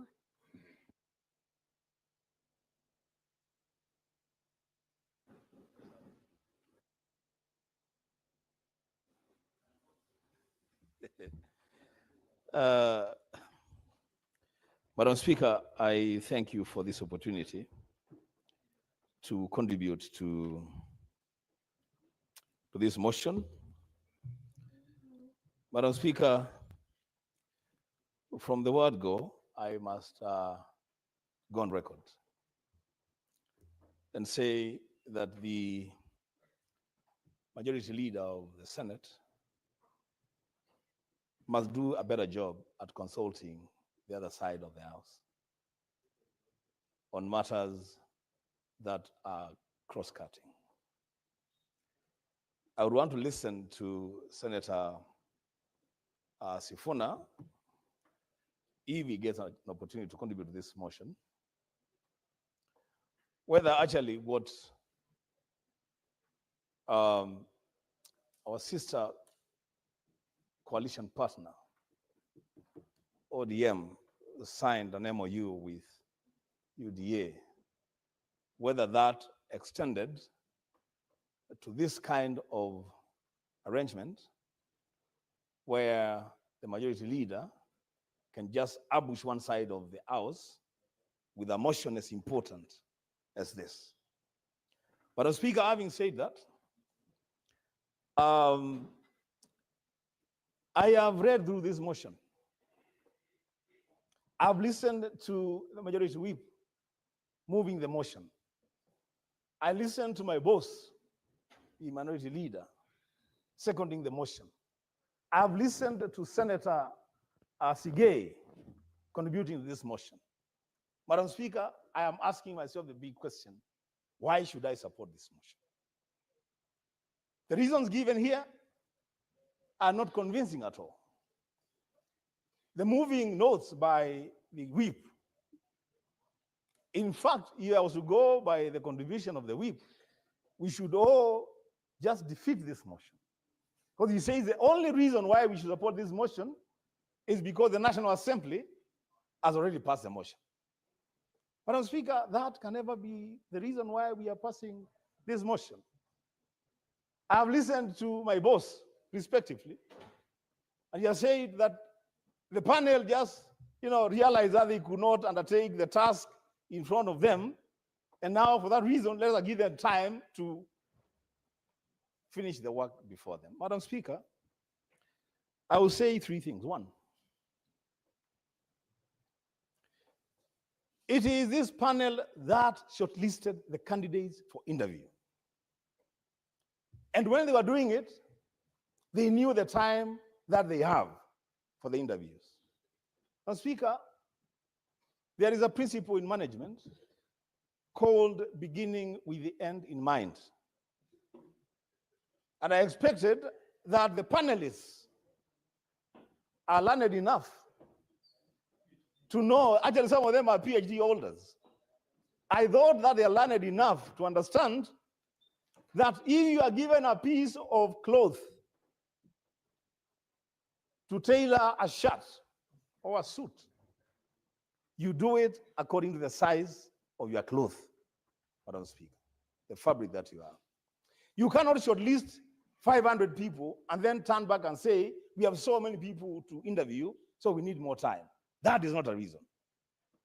Madam Speaker, the panel cannot wake up one day and tell us, we want to be able to operate within constitutional principles of regional balance, youth representation.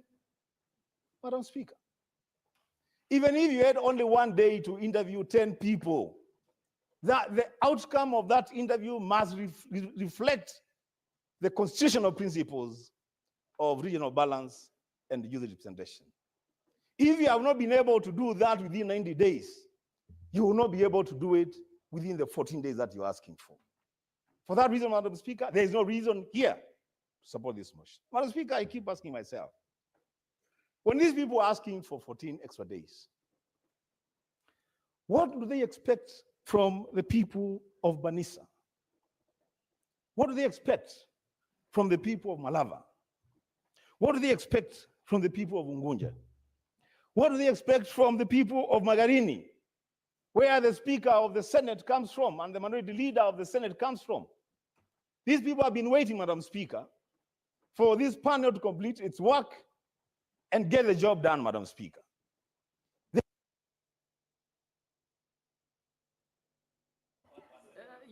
Add him some few seconds to finish. Final phase. Thank you, Madam Speaker. Thank you, Madam Speaker, for the indulgence. Madam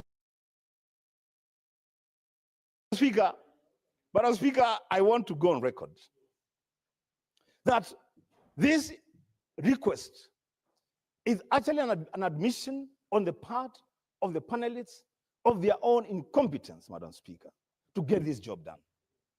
And it has been said, I have no proof of it, that perhaps people are just extending time to earn a little more allowances.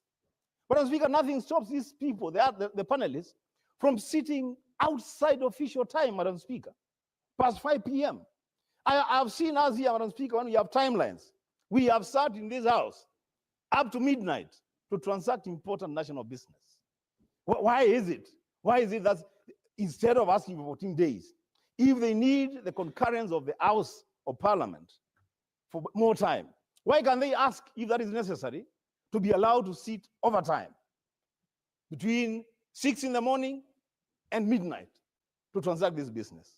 Madam Speaker, I will reserve the final comment on this matter when I hear the response that I expect to hear from Senator Sifuna on whether that document that he was there when it was being signed allows the majority leader to ambush this house with a motion as important as this. I thank you, Madam Speaker. Senator Cherarki, you speak only when given a chance, Senator Cherarki.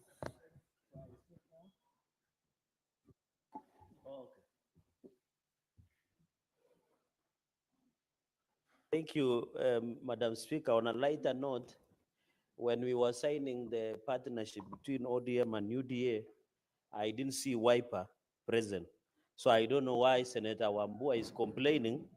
I don't know why Senator Wambua is complaining and Senator Sifuna signed religiously the partnership between UDA and ODM, and Wiper was not part of engagement. Mr. Speaker, on this issue of procedural matter, Mr. Speaker, I was just coming to Oh, the defense of Senate minority There is a point leader. of order, Senator Or can Cherargei you against freeze my Senator Sifuna. Madam Speaker, on accuracy and statement of fact, is the Senator Fonandi in order to allege that I have signed a pact between ODM and UDA? Can he be made to substantiate? Honorable Speaker, if the Senator Fonandi can produce any document signed by Edwin Sifuna on behalf of ODM with any political party called UDA, I will resign today as a Senator of Nairobi. Let him bring it here and substantiate what he's saying. I have never signed any agreement, and I don't intend to sign any agreement as Edwin Sifuna Senator with the Cherargei, UDA party. can you substantiate your allegations or withdraw?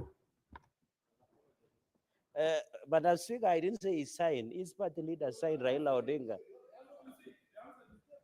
Senator Cherargei, please. Madam Speaker, I withdraw. Thank you. And apologize, Madam Speaker, and also indicate that Senator Cherargei, once you've withdrawn and apologize, proceed to make your point. But they are shouting at me, Madam Speaker. Order, other members. Can Senator But Cherargei Senator proceed? Sifuna is Senator sabotaging our Cherargei, partnership proceed between on the ODM and UDA, and it should go on record as such. Madam Speaker, Madam Speaker, I want to support this procedural motion. I was disappointed, Madam Speaker, with the selection panel. I expected very serious questions of integrity, but the selection panel of IEBC are underwhelming. They have been asking kindergarten and underwhelming and pedestrian questions, Madam Speaker. And I know you are an expert. You have sat in as director of elections, you have participated in electoral process, and you could see that the selection panel did not know what they were doing, Madam Speaker. And therefore, it is very unfortunate. Some of us are constrained because of constitutional timelines that is there, Madam Speaker, and we are looking at the greater good of the country. That is why we are supporting. But looking at the content that the selection panel was doing to vet and interview those interviews, it was just an exercise in futility. I have not seen serious engagement, Madam Speaker, even having people who have PhD. That is why I said in the morning or in the afternoon that we have so many brilliant fools in this country who masquerade, Madam Speaker, and do. But without such saying, because this country has to move, Madam Speaker, and in the spirit of bipartisan and broad-based, Madam Speaker, I want to appeal to Senator Wambua to support this process. Because at the end of the day, I saw his leader, with all tremendous respect, I'll not mention the name, I saw his leader, Madam Speaker, speaking about objecting the conclusion of process. Why is it that opponents of William Ruto are fearful to have IEBC in place? It is because they fear the election itself, Madam Speaker, and they must allow, Madam Speaker. Number two, Madam Speaker. There's a point of order, Senator Cherargei. There is Senator Wambua.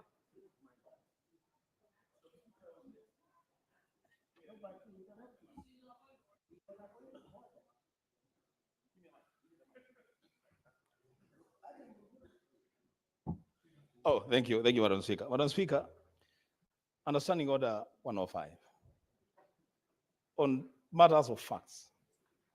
First of all, Madam Speaker, I don't know how His Excellency Dr. Stephen Kalonzo Musyoka finds his way. Senator Wambua, what debate. is the point of order? The point of order, Madam Speaker, is I want the Senator of Nandi to substantiate that Stephen Kalonzo Musyoka, His Excellency, is afraid of the outcome of this process. Secondly, Madam Speaker, because you raised two issues, that, Madam Speaker, the Senator Fonandi alluded to a situation where some leaders in the opposition are afraid of one President William Samoei Ruto. Senator Cherargei. We want him to substantiate. Can you please substantiate or withdraw and let this motion continue? Madam Speaker, the answer will bear me out because I didn't mention any name. I said his leader. Can the answer be produced, Madam Speaker, so that from there... Senator Cherargei, in his final words, he actually said you... Alluded. Yes, alluded to some. No, leave it. and that's why he wants you to substantiate which these opposition leaders are that are afraid. Okay, I will bring the Please. names, Madam Speaker, I will bring the names on Tuesday of the opposition leaders who issue a presser objecting the IBC selection panel, and ODM was not part of them. Why is Senator Chief Gerard K, Senator please Sifuna agitated? withdraw or indicate which leader, because a Madam presser, Speaker, I will bring the names of those opposition leaders next week. please Tuesday. note that and continue with the Okay, motion. thank you. Madam Speaker, on the issue of review and delimitation of boundaries of the constituencies, we must fast track, Madam Speaker, so that we can put in place and ensure, like for example, in Nandi, I have the biggest ward called Kliboni. People would want to review, Madam Speaker. There are many others protected constituencies that needed to be relooked at because we have a number of protected constituencies that do not meet the criteria. Number two, Madam Speaker, there are so many by-elections, Magarini, Banisa, Baringo County, Malava. If Mheshimiwa Ruku succeeds, Madam Speaker, to be the CS, Madam Speaker, we will need better not by-election, Madam Speaker. So we need the IEBC to be in place to conduct by-elections. Finally, Madam Speaker, I was misquoted. I said instead of members of parliament resigning to be the cabinet secretaries, why don't we give them responsibility allowances and appoint them to cabinet so that we save the country the agony of by-election and paying double salary? Because you only need responsibility allowance, and I was misquoted, Madam Speaker. Secondly, the cost of a voter in 2022, Madam Speaker, was 2,500. The best practice is 600 shillings per voter. It means the conduct of election per voter is still very expensive in this country. And therefore, I don't see why Mheshimiwa Ruku is appointed to the cabinet. What we should do is just give him responsibility allowances, come to parliament, go back to the cabinet so that we save salaries, Madam Speaker. So I want to tell people who are misquoting me that they don't have such opportunity. With those many remarks, Madam Speaker, and my time was eaten by Senator Wambua, but he's a bishop. I support this procedural motion. Senator Sifuna.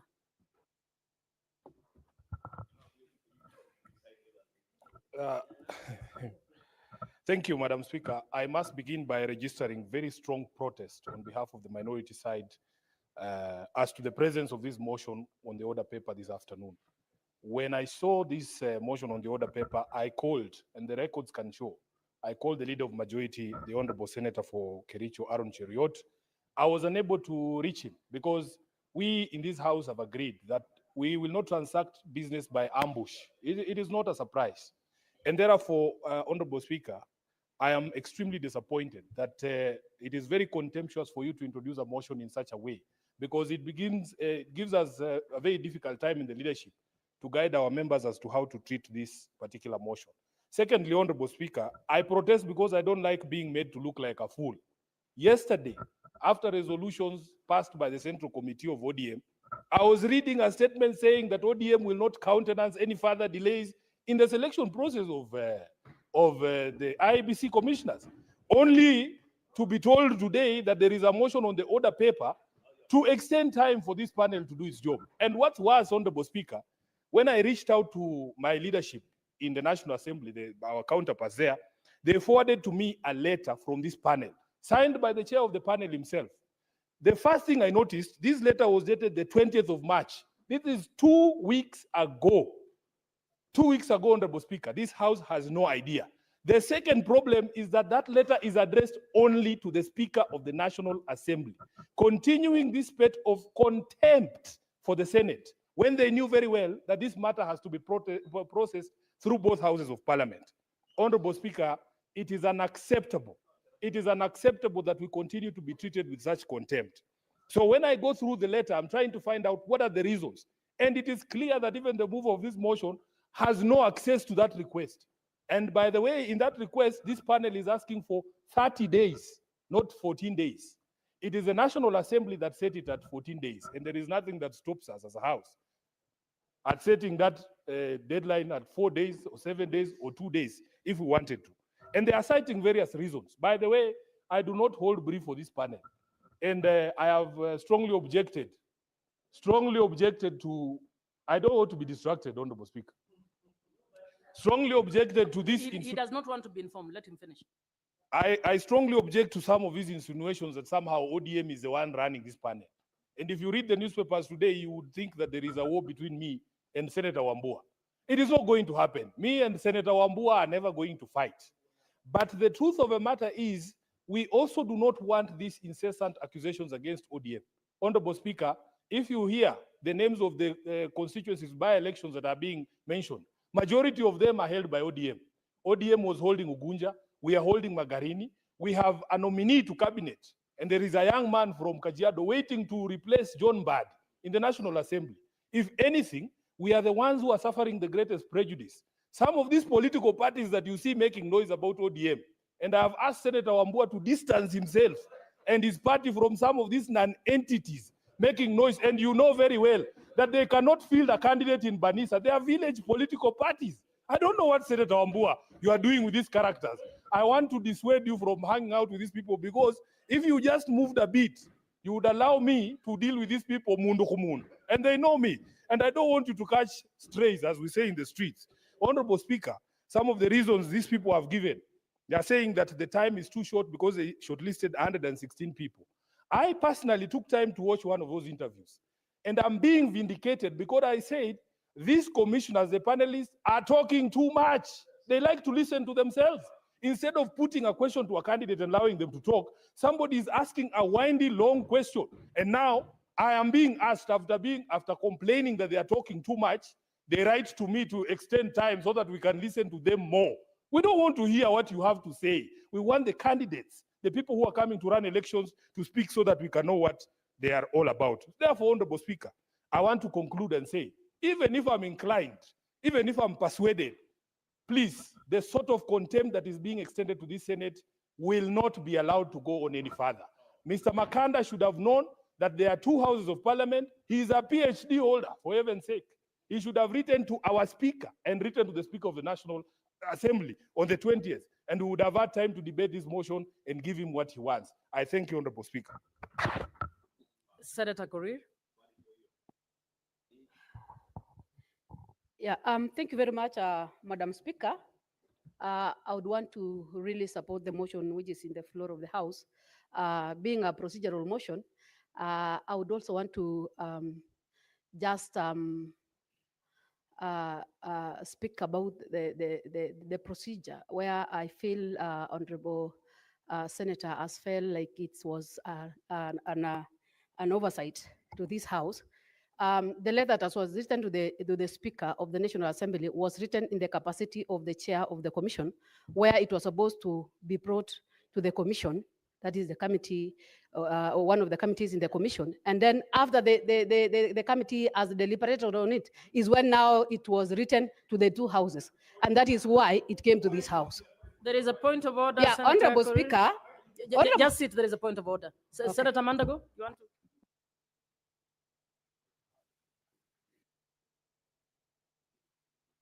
Thank you very much, Madam Speaker. I'd like, under statement of facts, I don't understand how the commission is supposed to decide on what is going to be discussed in Parliament. If the commission was to approve, then the Speaker of the National Assembly, Senator Wetangula, should just write that letter and extend. Senator Korir, where did you get the idea that the letter was written to the commission? No. Give me my mic. Yeah, thank you, Chair.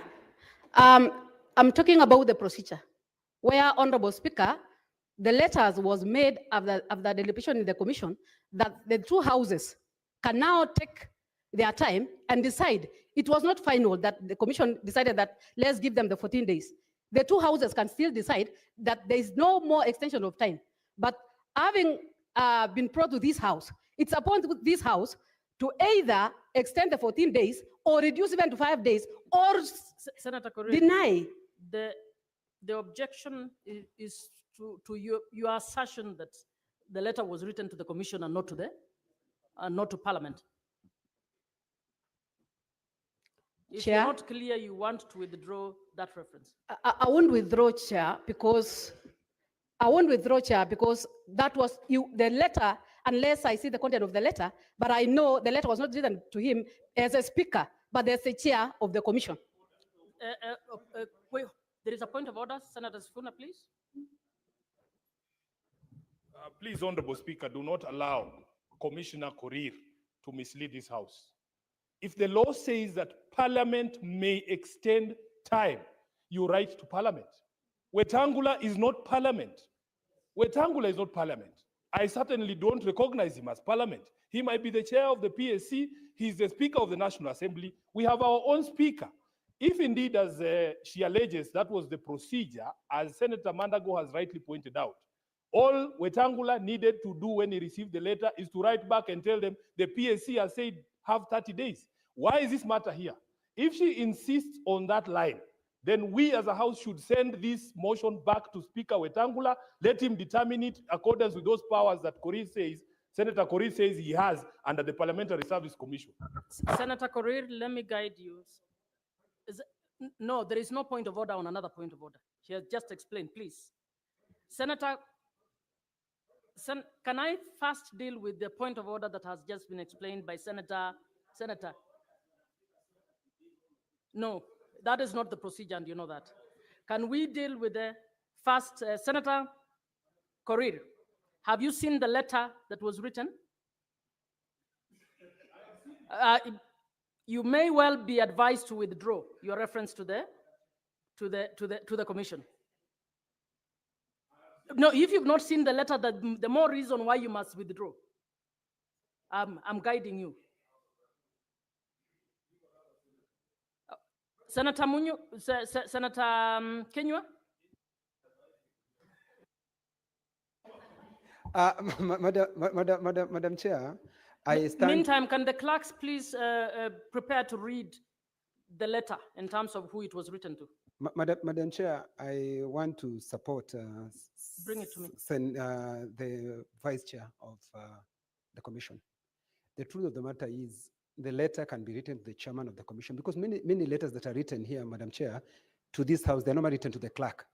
If it's the clerk of National Assembly, if it's the clerk to the National Assembly. But on this one, Madam Chair, I know we are the one, then when I was the commissioner, we interviewed some of the commissioners seated there. And in fact, it is the commission that pays for the sitting allowance, Madam Speaker.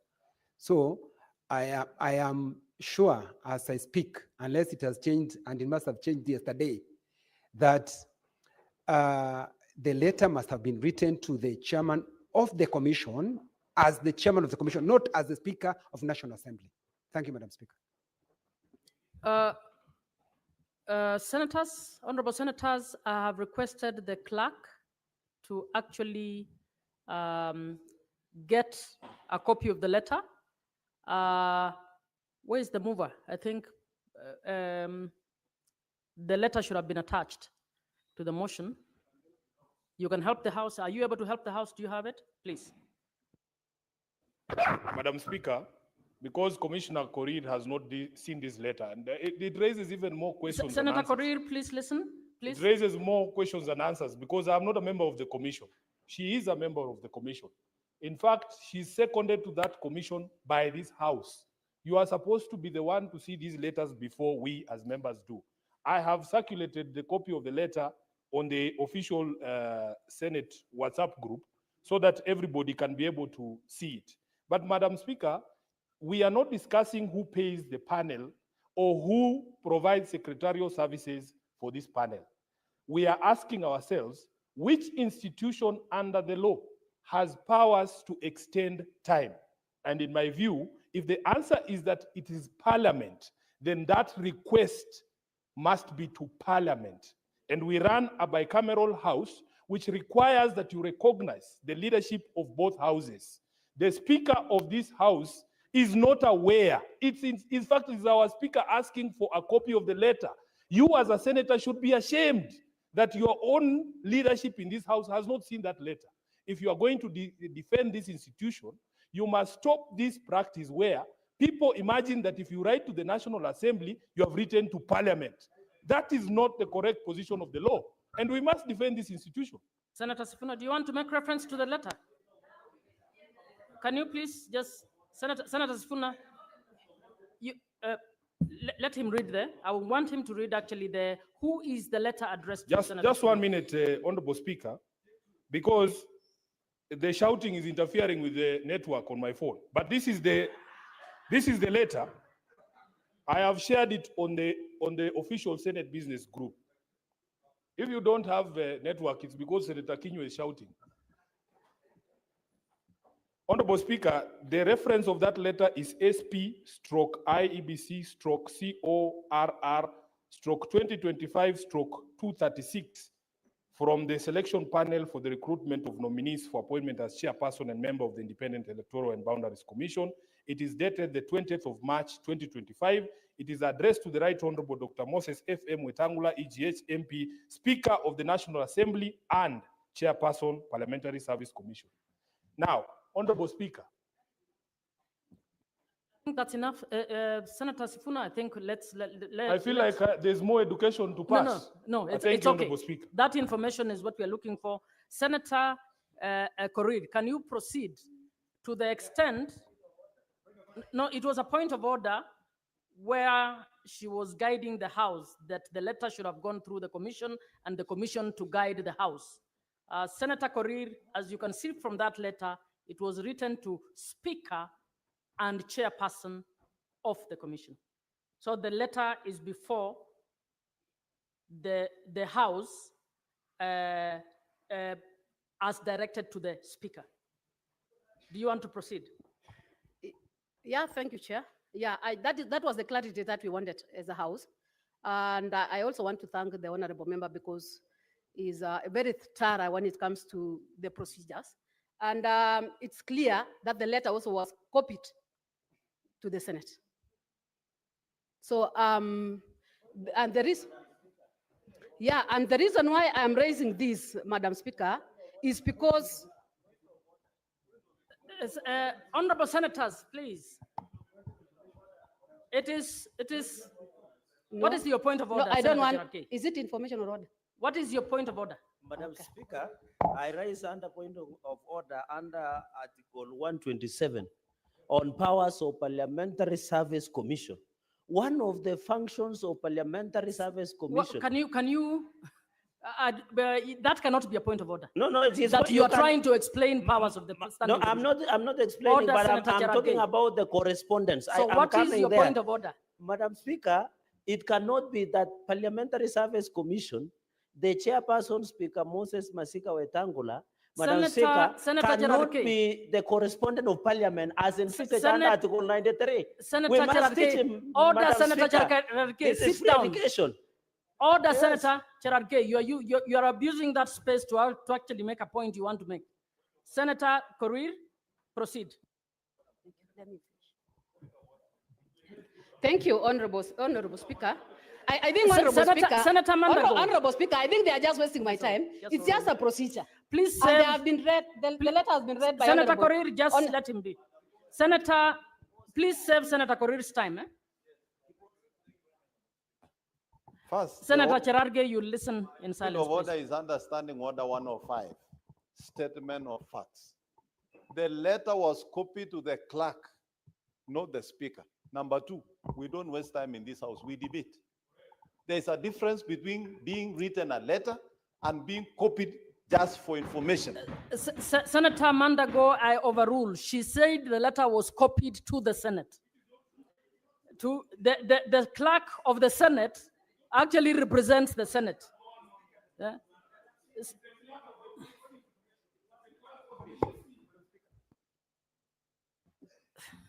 Senator Kinyua.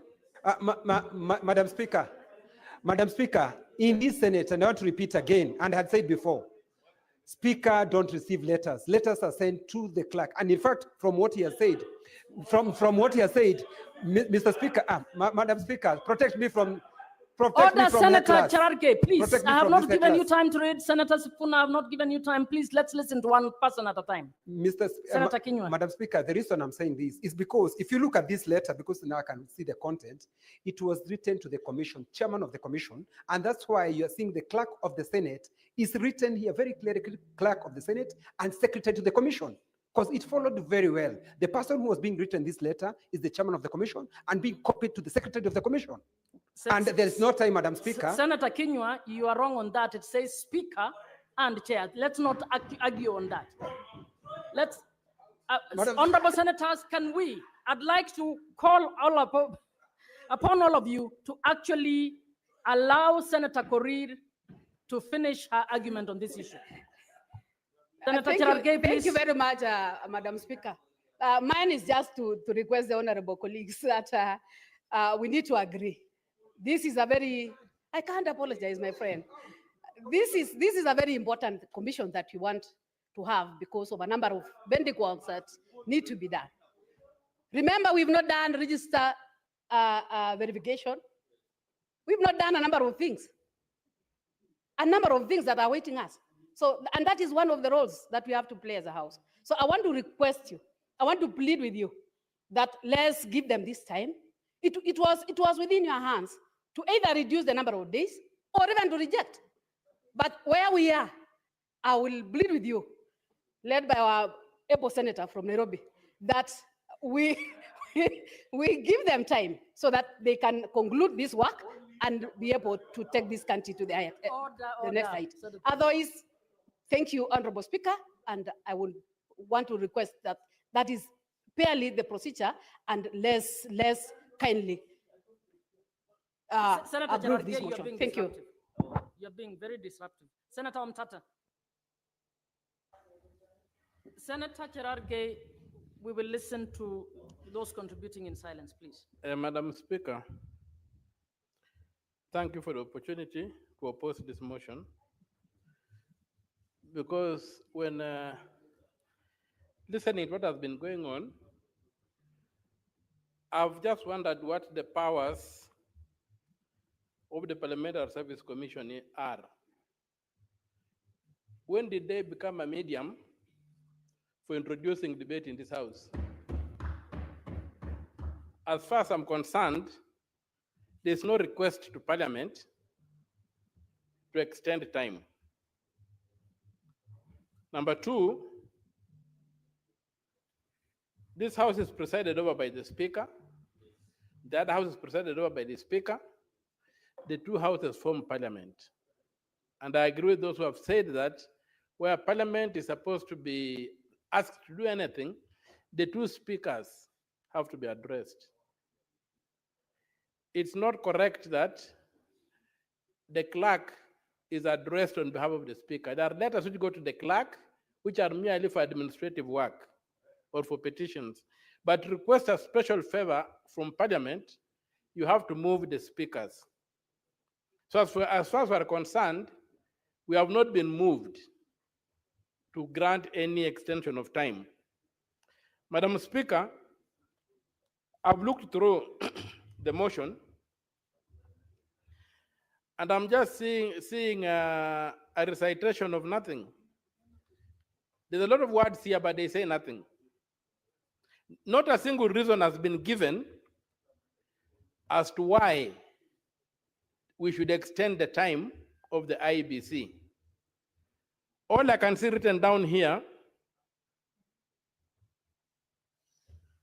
are things like noting that, further noting that, conscious of, further conscious, now therefore. There's no reason given why they want to extend time. There's no reason why they want to extend time. Number two, if I've seen the letter that was written to the Honorable Tangula, it expressly asks for 30 days. Can we debate in the absence of these people requested for 30 days and reduce that to 14 days as the National Assembly has done? Would it be proper for them to justify why they needed 30 days and not 31 days? I think we should approach this thing with the seriousness it deserves. If really, first of all, the law allows this House to extend time, which means there was a recognition that there would come an occasion when time would have to be extended. But the person seeking to extend time, or the entity seeking to extend time, must give us reasons why they need the time extended. And our decision must be on merit. So in the absence of an application to this House, through our Speaker, and in an believable decision by the National Assembly to assume that it knows that 14 days will be enough and not 30 days, without hearing the other party, and the failure for the other party to give any reasons why they want an extension of time, this being a House of Record, I would not be like to be associated with this kind of disregard for due process, disregard for the law, and disregard for detail. And so I oppose the motion. Thank you, Madam Speaker. Senator Kenywa, is he? Senator Mandago. Thank you, Madam Speaker. Madam Speaker, let me first say that indeed, our country, we need the Electoral Commission in place as soon as possible. And we must appreciate that there has been quite some delay in the process. And in that delay, Madam Speaker, there are citizens of this country who are not being represented either in the National Assembly or in the Senate or even in the county assemblies, Honorable Speaker. And those citizens have a right to be represented, Honorable Speaker, and their matters to be heard through their representatives. In view of that, Madam Speaker, despite the challenges of the chair not writing to the Senate, and we take exception that there is contempt of this House to the extent that they seem not to understand that we have a responsibility as a Senate also to approve the extension of time for them to be able to conduct their work, Madam Speaker. I do support this motion that the time be extended for the selection panel to complete the process so that we can have an Iebc in place, Honorable Speaker. Honorable Speaker, successful election or credible election is also determined by the amount of preparation that is put in place to ensure that logistical issues are properly addressed, Madam Speaker.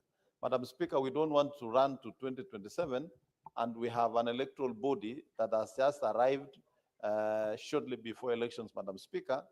That would be giving room for those who will be selected as commissioners and chair of the commission, Madam Speaker, to give excuses of lack of preparedness for the election. I think as a House, Madam Speaker, and I want to persuade my colleagues, although I also agree with the sentiments of the Senator for Nairobi, that the chair of the selection panel should have noted. And secondly, Madam Speaker, that the chair of the Parliamentary Service Commission, who happens to be the Speaker of the National Assembly, should not receive a letter on 20th March, and it is being supplied to us to discuss in an ambush kind of arrangement, Madam Speaker. Madam Speaker, I think some matters need to be taken seriously because it affects the nation. It can jeopardize the nation if the Senate today decides they are not going to approve this extension. Then we are likely to have, a rash selection of candidates that might, at the end, give us problems, Madam Speaker. Madam Speaker, having said that, I support the extension of time. I support this motion that we extend the time for the selection panel. But next time, Madam Speaker, the chair of the Parliamentary Service Commission and the selection panel should note that Senate has a responsibility and a role in this process, Madam Speaker. I thank you. Senator Nyamu.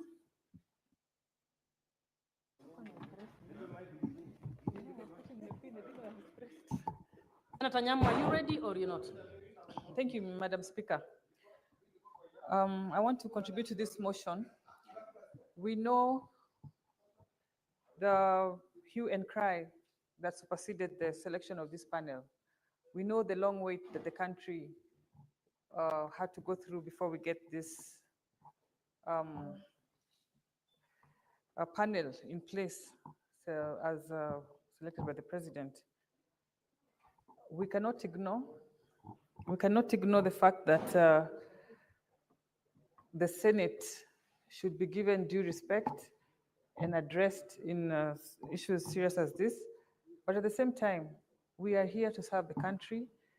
We cannot delay this further, or we cannot be one of the bottlenecks of the this process of coming up with the IBC commissioners. We cannot be one of the institutions creating bottlenecks. We have to facilitate the process and take up the issues of Parliament and our grievances on a different platform. So with that, Madam Speaker, I want to support. I can't see another speaker. Move it. You want to reply or you want to speak? I want to speak. Majority? No, I know. it was it's the Alwan. move. I was not there. What is about? Madam Speaker, you know, I was in the farm in Kericho planting sugarcane, but then I was told there's a very important matter that I need to look after here this afternoon. I don't know why people are finding too many things to complain about in this matter. This is a very straightforward issue. You know, this selection panel, Madam Speaker, this is our baby. It's a creation of a process that this House was very deeply much involved in, the NADCO process.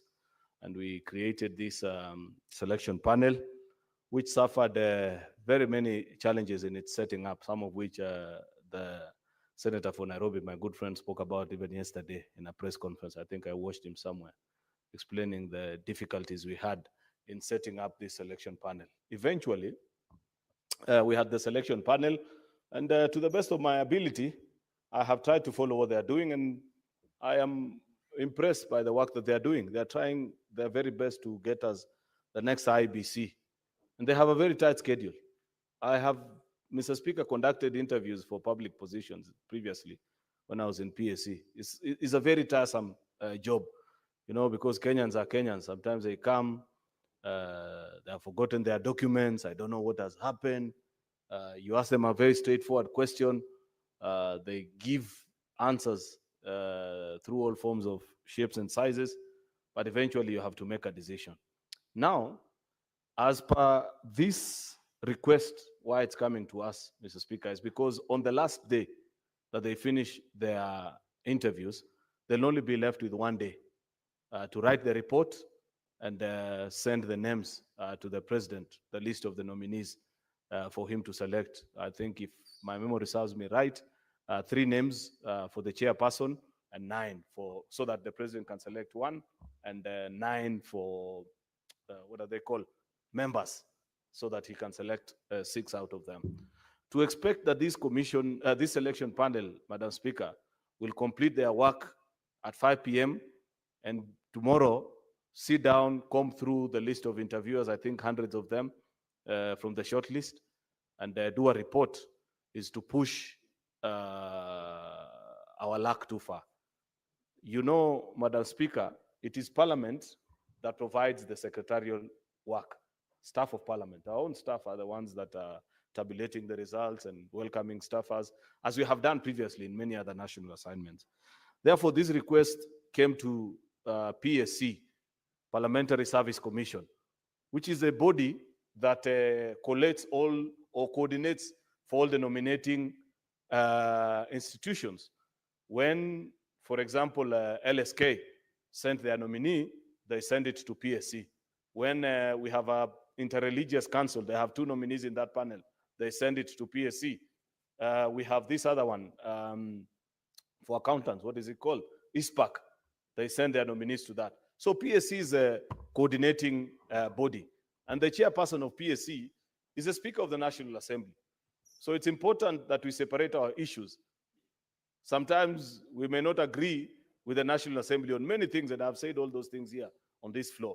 But it is important to also understand that he has another role. And in that PSC, there are 6 senators. The vice chairperson of Speaker Moses Wetangula is none other than Senator Joyce, who's seated here. So if, by the way, for whatever reason, that letter came in and it was urgent and it needed to be attended to, the person who would have processed that letter is a senator who sits in this house with us. In fact, Madam Speaker, because I happen to have caught some of the submissions that our colleagues have made, I have shared in the official WhatsApp group of Senate Business, Madam Speaker, the letter now from PSC to all the houses. That letter is written by Clerk Nyegenye, the clerk of the Senate. National Assembly could equally have chosen to complain and say, why is somebody from the Senate writing to us? This should have been about us alone. Surely, good people. This is just about PSC and nothing about us and our differences as a house. What's your point of order, Senator Sifuna?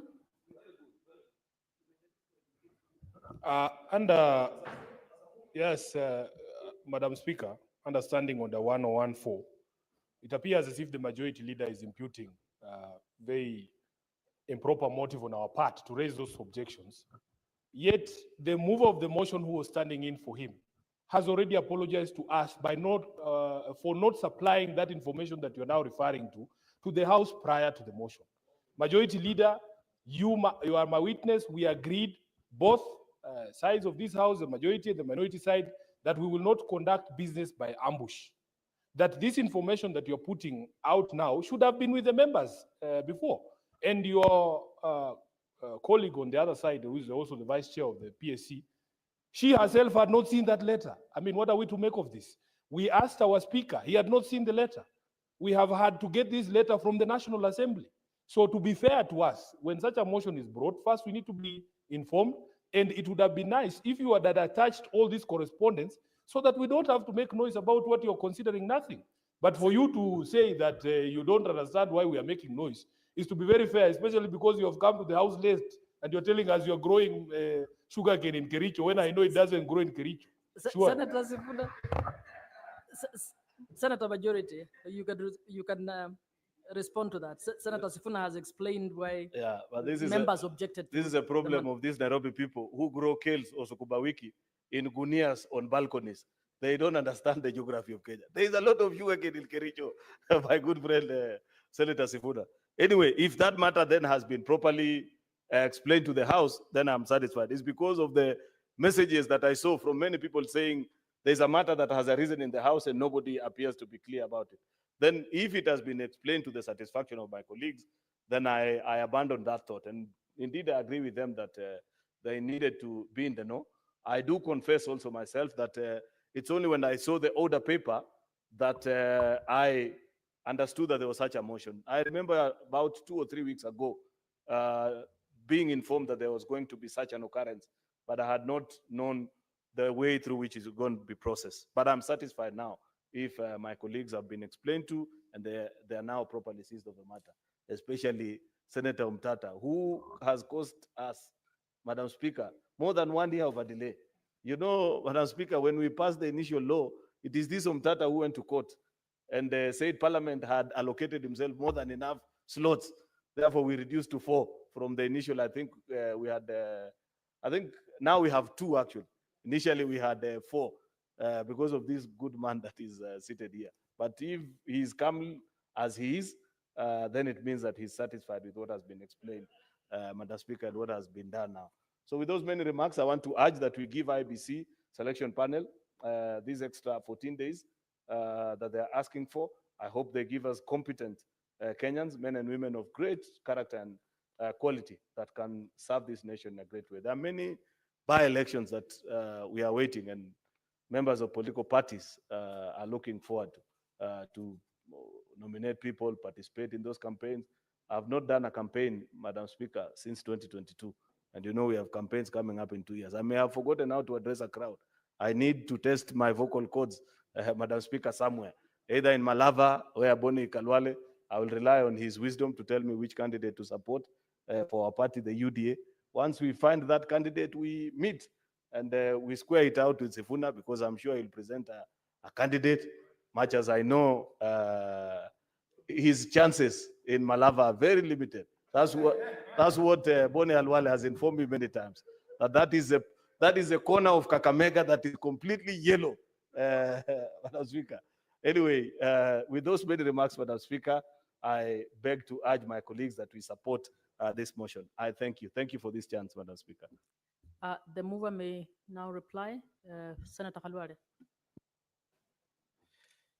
Yes, Madam Speaker, I rise to respond, or rather, to put it in a proper balance, to reply. To reply or to respond? To reply. You just got me when I was correcting. You know, Madam Speaker, I went to Malinya Primary School, where my headmaster, the late Andrew Makwaka, Imbundu, was very keen on English. He made sure we spoke good English. That's why you see me quickly run away from the word respond to reply. Unlike my kid brother, Edwin, who was at Kakamega Primary School, he can't even remember the name of his teacher who taught him English. That's how Genesee is. So, Madam Speaker, I rise to reply, and I want to thank all colleagues. The challenges raised, I have come in when the leader of the majority was responding to them. They were purely administrative, no ill intent. The point is made, and I look forward to us having a good chair of the Iebc. Nothing is greater. The history of chairing elections in this country is replete with all manner of challenges, and I hope that the people I saw being interviewed will be up to it. With those many remarks, I reply. Yeah? Let me see in the...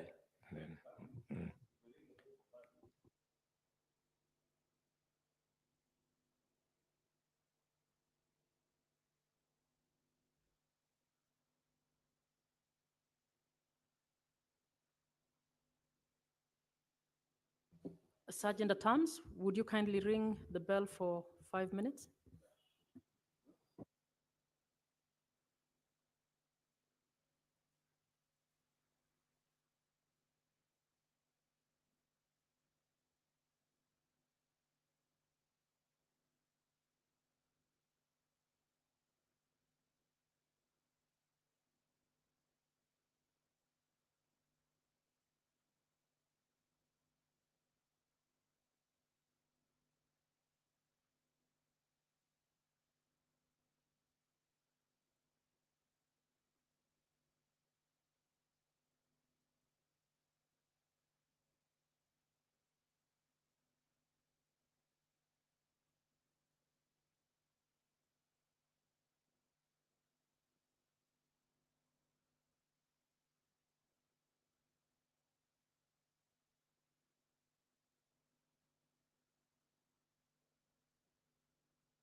Honorable Senators, Honorable Senators, pursuant to Standing Order 84-1, I wish to determine that this matter does not affect counties. Clerk, can you ascertain that we have quorum?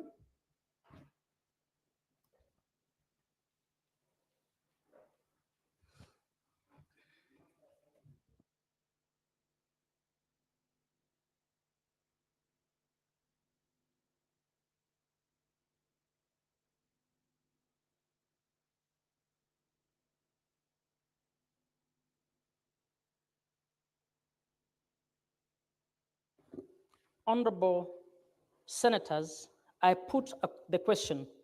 Aware that Vide Gazette Notice numbers 1901 and 2646, dated 14th February 2023 and 1st March 2023, respectively, His Excellency the President declared one vacancy for the position of the chairperson of the Independent Electoral and Boundaries Commission, IEBC, and 6 vacancies for the position of member of IEBC.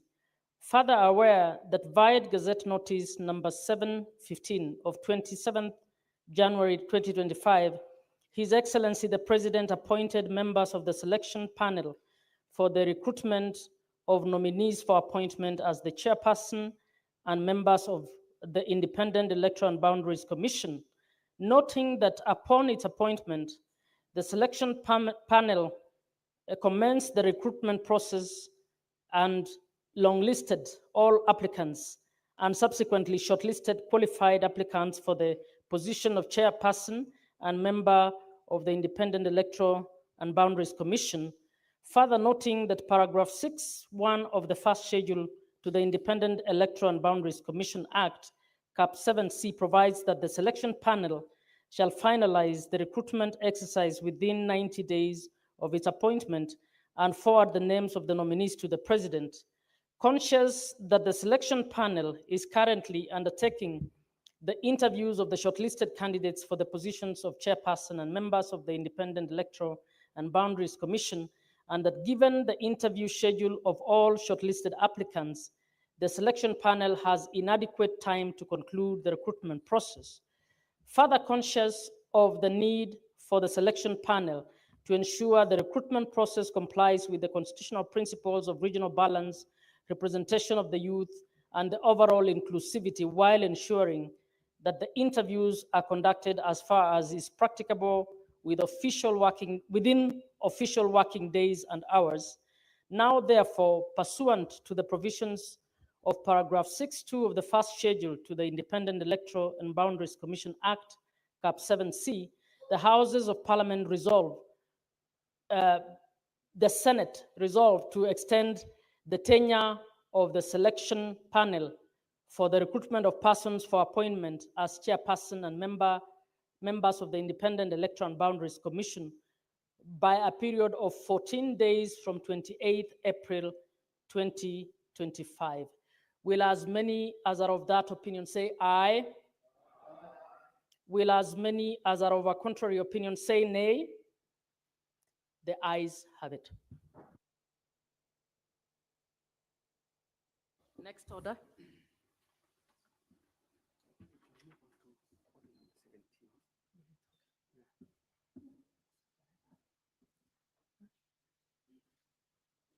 Say it quickly. Next order.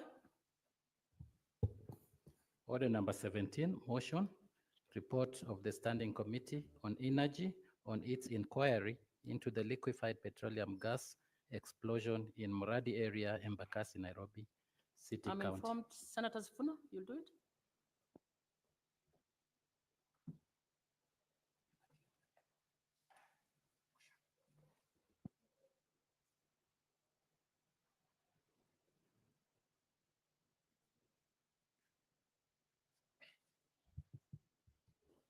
Thank you, Honorable Speaker. On behalf of the chairperson of the Energy Committee, the Senator for Siaya, the Honorable Dr. Oburu Oginga Odinga, allow me to move the motion on the report of the Standing Committee on Energy on its inquiry into the liquefied petroleum gas LPG explosion in Muradi area, Embakasi, Nairobi City County.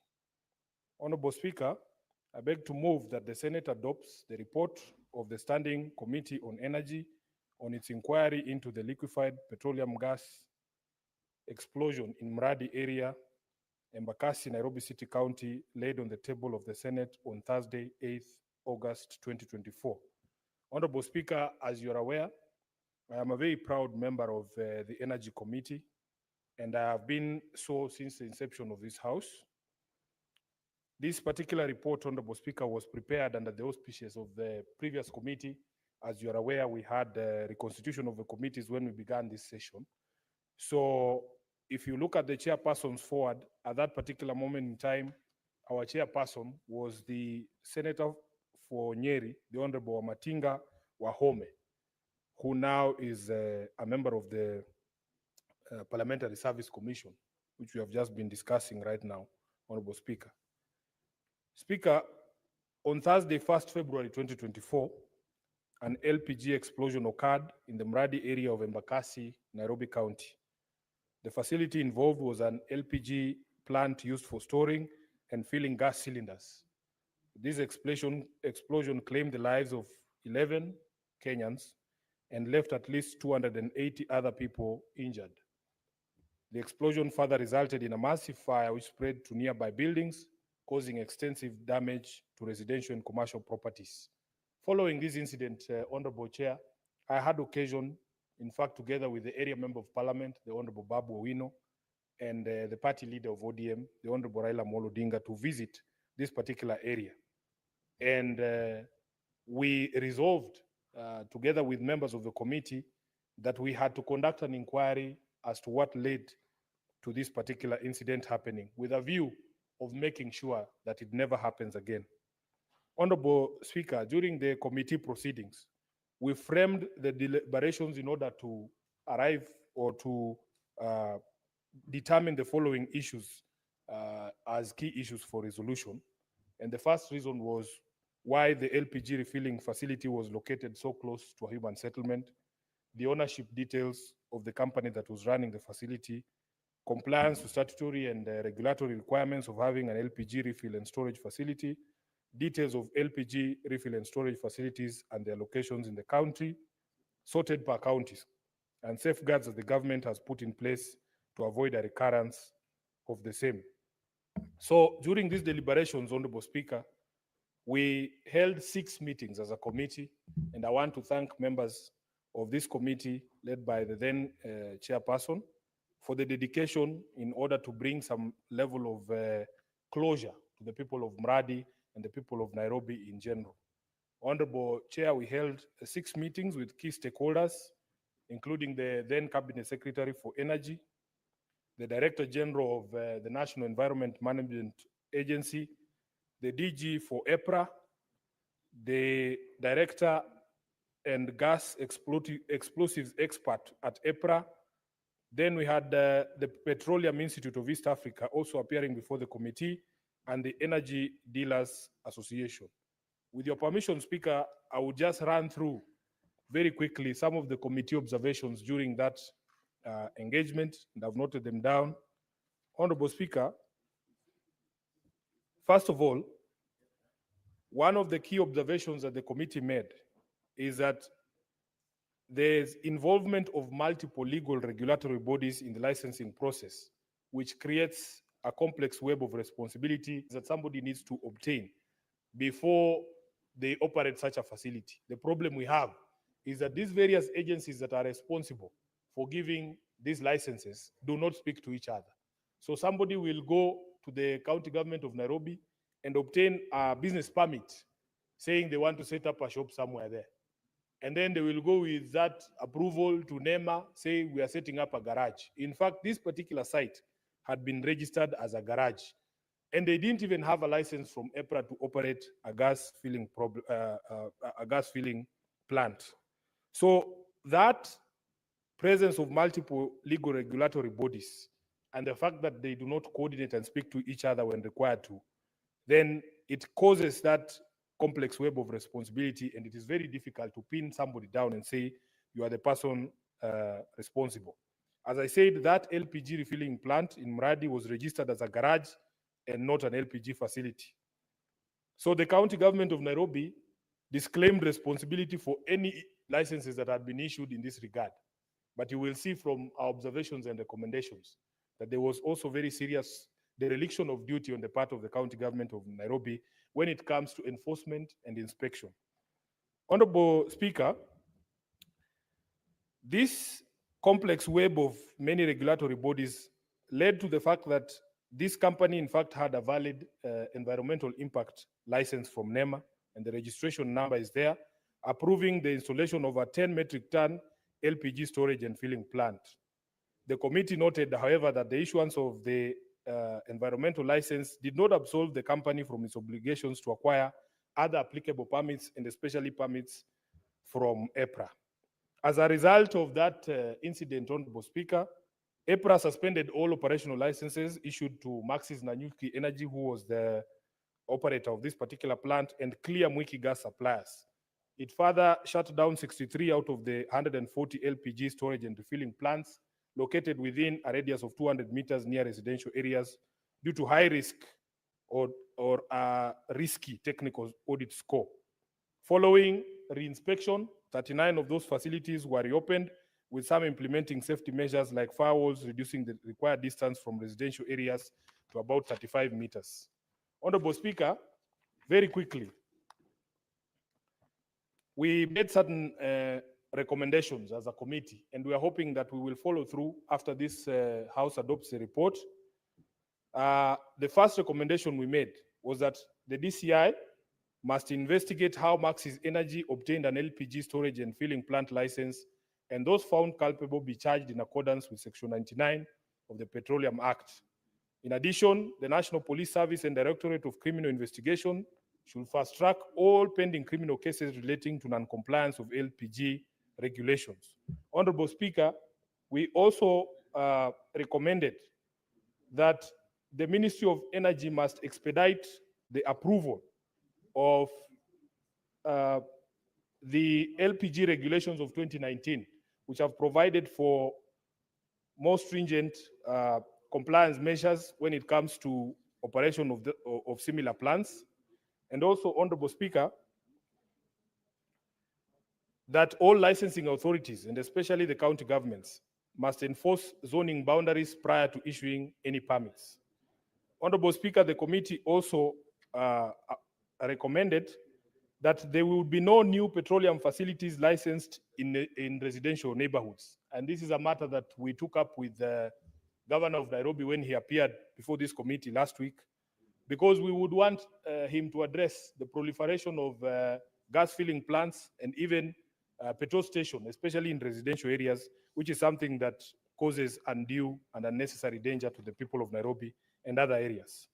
Honorable Speaker, finally, we address the question of compensation for affected victims, and this you will find at paragraph 18 on page 12, that the affected victims should be compensated through the National Disaster Management Unit, whose main function is to administer a comprehensive emergency disaster program in collaboration with stakeholders, EPRA, and in order to save lives and protect property.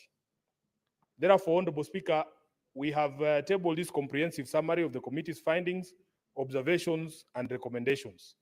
And on behalf of the committee, we just want to wish the various to thank the various stakeholders who came before the committee and submitted their views, including the cabinet secretaries, NEMA, EPRA, PIEA, and the Energy Dealers Association, and the governor of Nairobi City County for appearing. And we hope that they will take seriously the recommendations that have been made by this committee. I wish to also acknowledge the 11 lives that were lost in the tragedy, and the many people who were injured or displaced or who suffered loss due to damage to their homes and their businesses.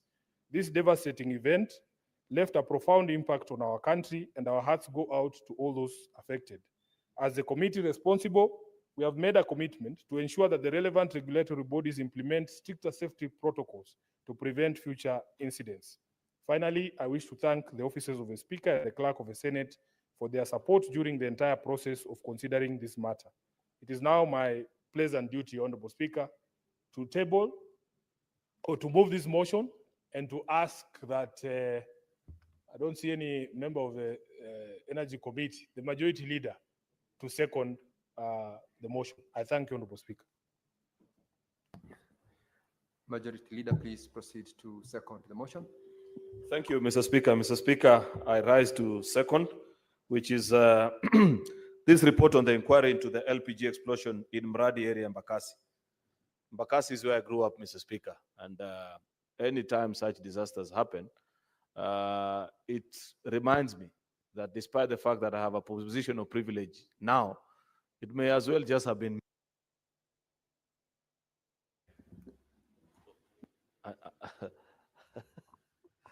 okay, I don't want to say what I wanted to say, Mr. Speaker, because this is a very serious, it's a sad affair, and we must really appreciate the Senate's Energy Committee, the Standing Committee on Energy, for taking the time to look through this matter, Mr. Speaker, and ensure that they file a report, which, Mr. Speaker, I hope can fully be implemented. Senator Sifuna, you know, there has been this debate in the House about whether to have an implementation committee or not. And I have always maintained the position and that we should not have an implementation committee because there's nobody better prepared on a particular matter other than the relevant committee which looked into that particular matter. I hope that in the course of your deliberations as a committee, somewhere along the line, a few months after this, that you will actually check through all these state agencies that you have tasked with proposal to ensure that they do that which needs to be done. I have seen that there are recommendations for DCI, there are certain things that they need to do for EPRA and the rest, Mr. Speaker, including the charging and being brought to book, actually, of those that will be found responsible. One of the things that we continue to struggle with as a country, and it's something that which I hope in future we can be able to overcome, is how we can quickly close some of what you'd consider to be an open shut case. Because, Senator Sifuna, there's nothing complex about this matter. Somebody was operating an LPG gas storage facility illegally. That person is known because the company has directors. Those people are known, Mr. Speaker. They caused death and lifelong injuries to other citizens, including a very good friend of mine called Collins Nabiswa, Mr. Speaker, who lives somewhere within that proximity. Somebody, a good friend of mine that I play football with and we were with in high school. Today, if you meet him, you'll barely recognize that he's a gentleman that we were in school with, Mr. Speaker, and so many other Kenyans that were affected because of such negligence. Why does it take inordinately long? Why is it that the owners of this company are not serving time in jail? Why is it that this case, Mr. Speaker, and you are a lawyer, you understand this, why does it have to take that length of time where the case appears before a judge, then he gives a mention date of I don't know which other date? You know, we must copy world established practices, especially those that are worth copying, Mr. Speaker. You remember recently, and I keep saying, I have said this example more than once, and I hope the day that I meet the CJ, because one day probably we may meet them, we'd wish to know as the Houses of Parliament and as leaders, what is it that we can do with our judiciary so that we conclude on some of these matters, Mr. Speaker, expeditiously. And I cite the example of recently in the UK, there were demonstrations, if you recall. I think there are kids who had been killed, and there were demonstrations, and somehow they spilled over and almost turned into chaos and racial hate, and there were destruction of property and things like that, Madam Speaker. All the people that participated and they were captured on CCTV, breaking into people's shops, mugging others, destroying property, Madam Speaker, most of them have been arrested and they're already serving their time in jail. A judge listens to the case, watches the CCTV, confirms that this is Aaron Cheruiyot who I'm seeing.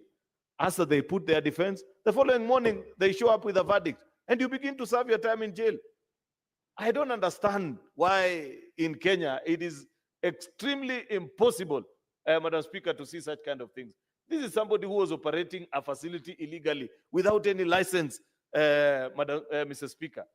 Why does this matter have to take that length of time before these people that lost their lives and those that were injured in this fire finally get justice. I really hope that with the passage now of this report that has been brought before us, Mr. Speaker, the agencies and state departments, including the DPP, would actually consider a quick conclusion of the trial of these people that were involved. Second thing, Mr. Speaker, is on the issue of EPRA, where it is increasingly clear that where there are shared responsibilities between EPRA and the county government, that they should ensure strict adherence to the licensing requirements outlined in the Petroleum Act. There is need, the committee observe, for comprehensive review and regular updates of the licensing processes to be conducted to enhance transparency, efficiency, and compliance. You know, the unfortunate thing, Mr. Speaker, is that in this country, when Parliament passes laws on licensing procedures, unfortunately, the monitoring units, be they of county governments or even institutions such as this, they see them as a cash cow. I will not be surprised if many times there were EPRA officers who perhaps have gone to this institution more than once, and they have been, of course, seen to look the other way, and eventually this happened, Mr. Speaker. It will be important, and this did not come out quite elaborately, and I don't know if you pursued it, Mr. Speaker, for the DG of EPRA, Mr. Daniel Kipto, to tell us, because I want to believe that they have divided the country and given zones of which officer is in charge of which particular zone, you know, to tell us which of his officers actually slept on the job. Because an LPG storage facility is not a tin shack shop. It's a big facility that anybody who drives on that particular road, Mr. Speaker, will easily notice. This facility, listening to the testimonies, if I recall at that particular time when this incident was alive in the country, citizens said it had been operational for years actually, and that people would go in, refill, and move out until this disaster struck. The question, Mr. Speaker, perhaps that we need to know even today is what is it that EPRA has done since the occurrence of this disaster to ensure that this never happens in any part of this country? How have they increased the vigilance and the observance of these stringent procedures that Parliament has passed and ensure that actually the regulations are adhered to? You know, many times it's easy to blame Parliament. Many times on social media, on public talk shows, Mr. Speaker, Parliament is always the easiest to carry the burden when such things happen. But on many things in this country and the challenges that we continue to face, it is not for lack of good laws. We have passed very many good laws, Mr. Speaker. It is the implementation that we continue to struggle with. And second, and most importantly, is the first point that I spoke about, that there are no sanctions against those who violate those regulations. The fact that people are never punished. The fact that it takes too long, Mr. Speaker, to make a decision, to even, Mr. Speaker, be remorseful. You have seen, and I have seen, for example, let me just digress a bit, that many times we in the political class, that there are those of us that perhaps share political parties with us, say they are a governor or a member of parliament, Mr. Speaker, that they are found to have pilfered public resources. When they are taken to court, many times you'll find us shamelessly walking there, demanding to stand with them and support, going to visit them in industry area, while in a proper country, Mr. Speaker, that is governed by the rule of law, even somebody who's your closest friend, you'd maintain what I'd refer to as a respectable distance, Mr. Speaker. Perhaps you'd send them uji and whatever from a distance, but tell the boss whatever you did is not something that is worth of a leader of your stature. But we don't feel embarrassed because we have turned this into political circus. And our citizens have followed in tow to ensure that so long as somebody is known to you, they don't mind, they don't care the things that are done. There are many problems that people continue to deal with. It is not for lack of laws that this country, Mr. Speaker, continues to face the challenges. We are today here speaking about LPGs. You can pick any topic. You'll be nightclubs operating in residential areas. Today, if you walk in this city, Madam Speaker, there are nightclubs all over. Yet there is a county government, there is NEMA, Mr. Speaker. And many times you'd find that for one reason or the other, people look the other way. The judiciary is also complicit in this, because many of these institutions, when the county government shut them, they go and obtain a court order.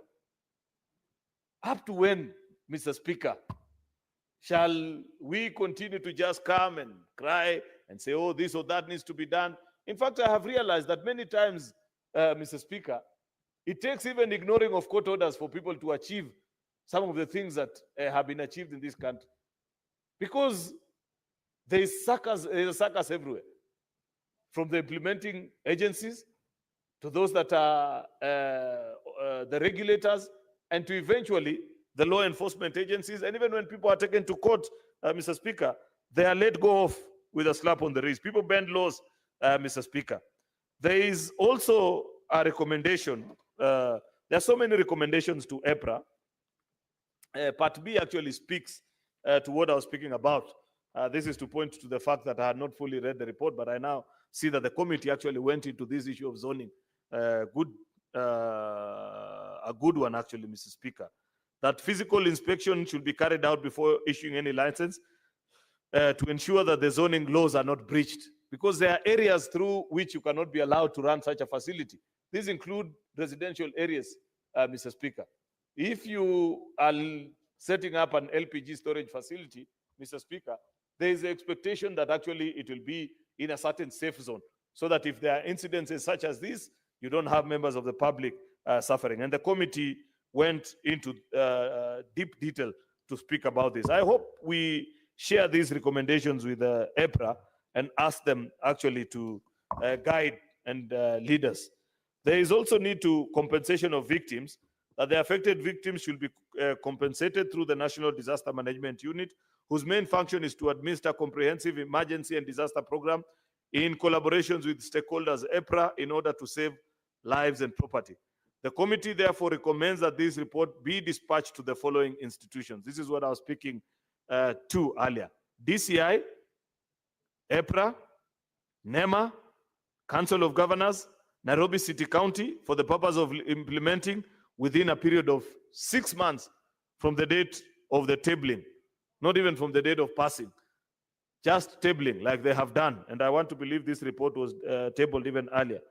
Actually, it was received, it was tabled on the 8th of, 7th actually of August, 2024, meaning the 6 months are almost over.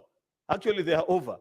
Perhaps at your next sitting, Senator Sifuna, you may want to ask your clerk to check with these institutions what they have done since your committee did a stellar job actually at looking into the recommendations of this particular committee. Therefore, Mr. Speaker, I must continue to pass a word of apology to the fellow countrymen that we lost, but I know it is not in our place as Parliament to just send a word of condolence. The family of the victims expects that, one, no other Kenyan will face such an occurrence, and second, and most importantly, that the victims will be served justice. The only way these victims will get justice, colleagues, is when those that were running this facility are brought to book, they are charged before a court of law and sentenced, Mr. Speaker, with murder, because, or manslaughter at the very worst, Mr. Speaker, because they knew what they were doing, they knew the dangers therein, so that it serves as a lesson, Mr. Speaker. You know, the unfortunate thing, and I'll repeat this for emphasis' sake, Mr. Speaker, is that so long as people know that you live in a country where even if you break the law, nothing happens to you, then there is no motivation to respect the rule of law. And that is the biggest challenge that we have as a country. And the fact that it takes long, even in matters that are considered actually, Mr. Speaker, to be serious breaches of law, that it takes too long to conclude on this matter. In fact, I recall, just as a last point, Mr. Speaker, because corruption is one of the serious challenges that we continue to speak about year in, year out. It's a campaign promise of almost every political party and every president that has served this country, I think, for as long as I can remember. Yet we continue to see the challenge of corruption in this country. The president, when he last addressed Parliament at the State of the Nation address last year in November, did table a proposal which I don't know why it has taken this long, perhaps for our colleagues in the National Assembly, because unfortunately as Senate, we don't allocate resources and we have no ways and means through which we can bring it to life, for there to be set up a separate division of our courts that can quickly conclude on corruption cases, the same way we are able to conclude within 6 months election petitions, Mr. Speaker. So that once DPP is satisfied that your file has sealed all the loopholes and there is a basis to charge you and you have been taken to court, within 6 months, the courts make a determination. I strongly believe that if we were to set up that culture, Mr. Speaker, and conclude on this case, it will contribute actually to a reduction of corruption cases. So long as the case is such that you know that the worst that can happen to you is that you will take plea and then you'll be released, and it will take I don't know how many months before a determination is made on your matter, and after that you can move to the High Court, Court of Appeal, all the way to the Supreme Court. Sometimes, Mr. Speaker, people will not respect these laws. Therefore, I want to urge colleagues to take time to read this report, support it, but we still must call on the institutions that are charged with the responsibility to bring the perpetrators of this extremely heinous act to book and ensure that our 11 fellow citizens that lost their life and the hundreds of others whose lives have been affected one way or the other, Mr. Speaker, finally get justice in this regard. And most importantly, that EPRA sets in place the procedures to ensure that this never happens again in the Republic of Kenya. I thank you, Mr. Speaker, and I beg to second.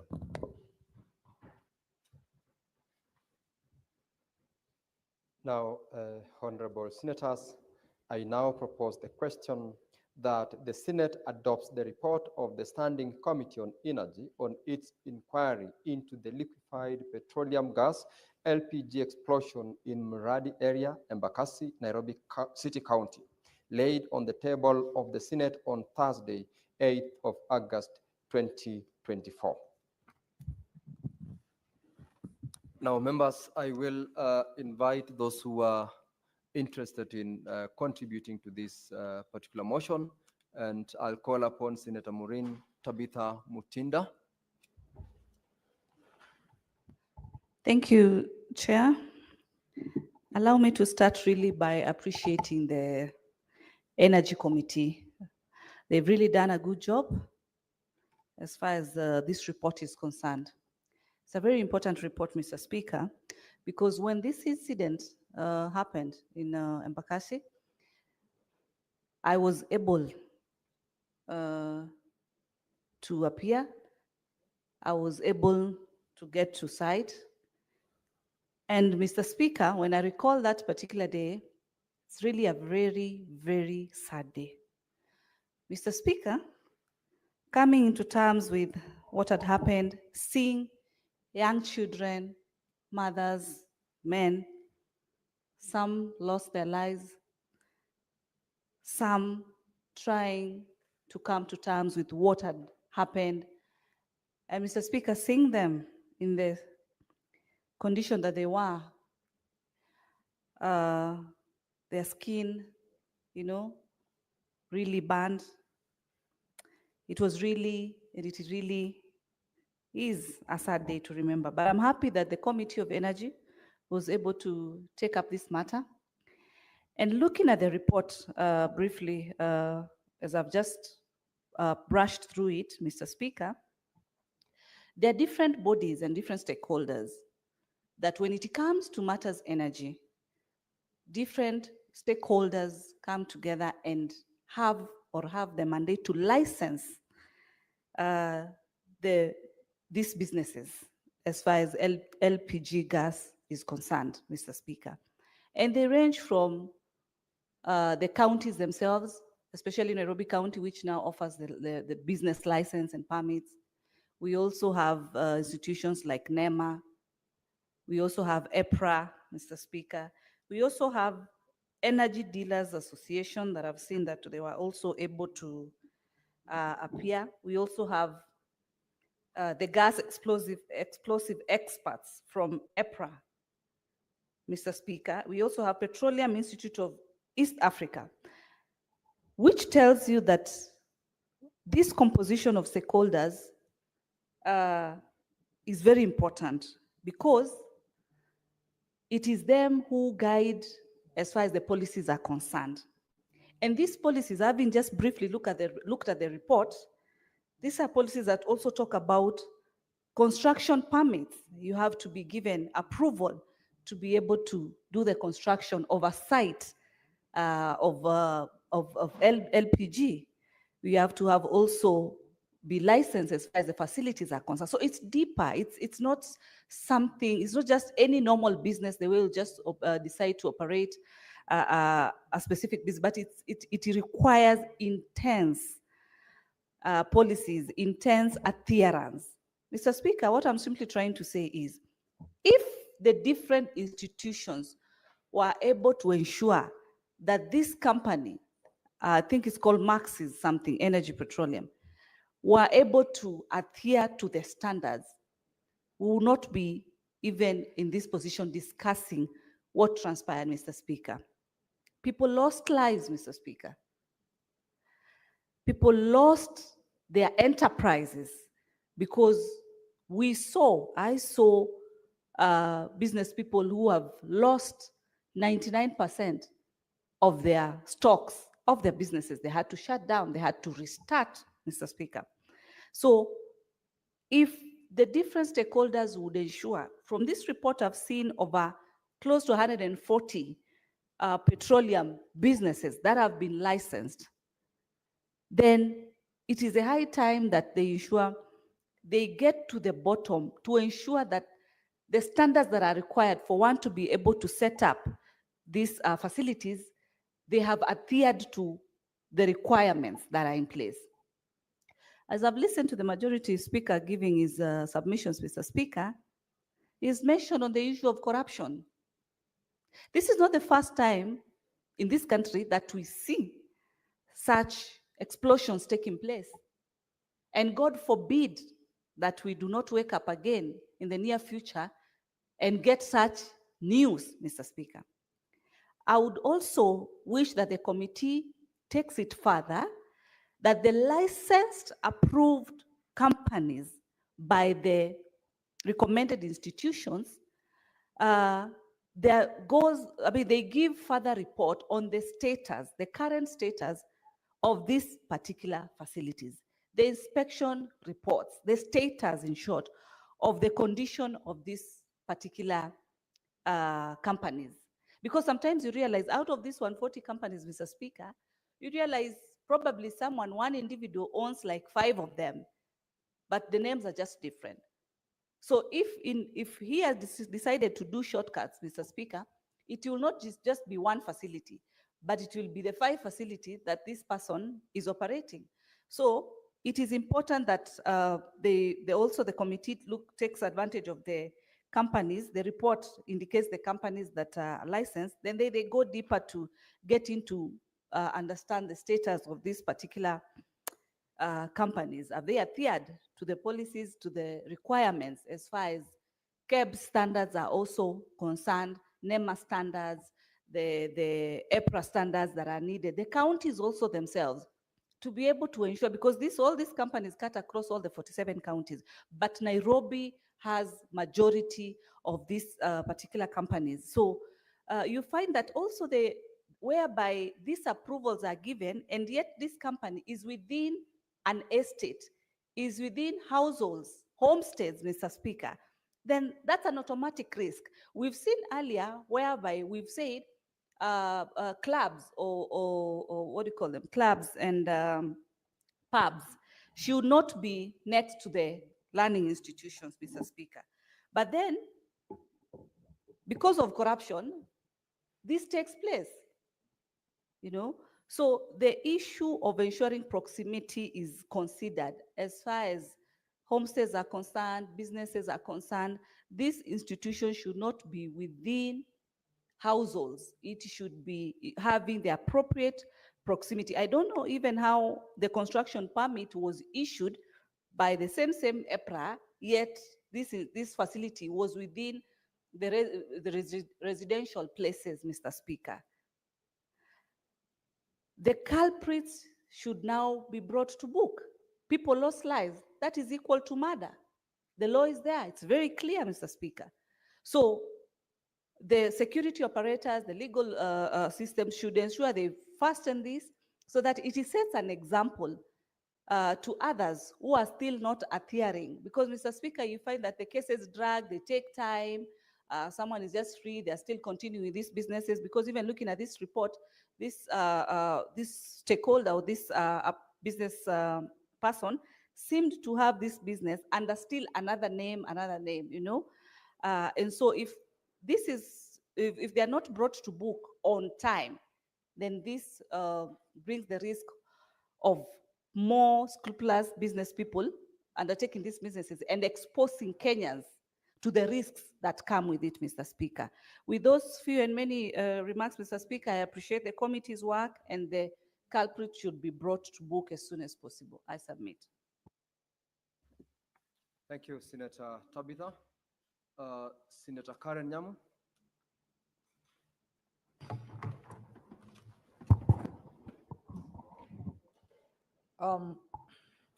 Thank you, Mr. Speaker.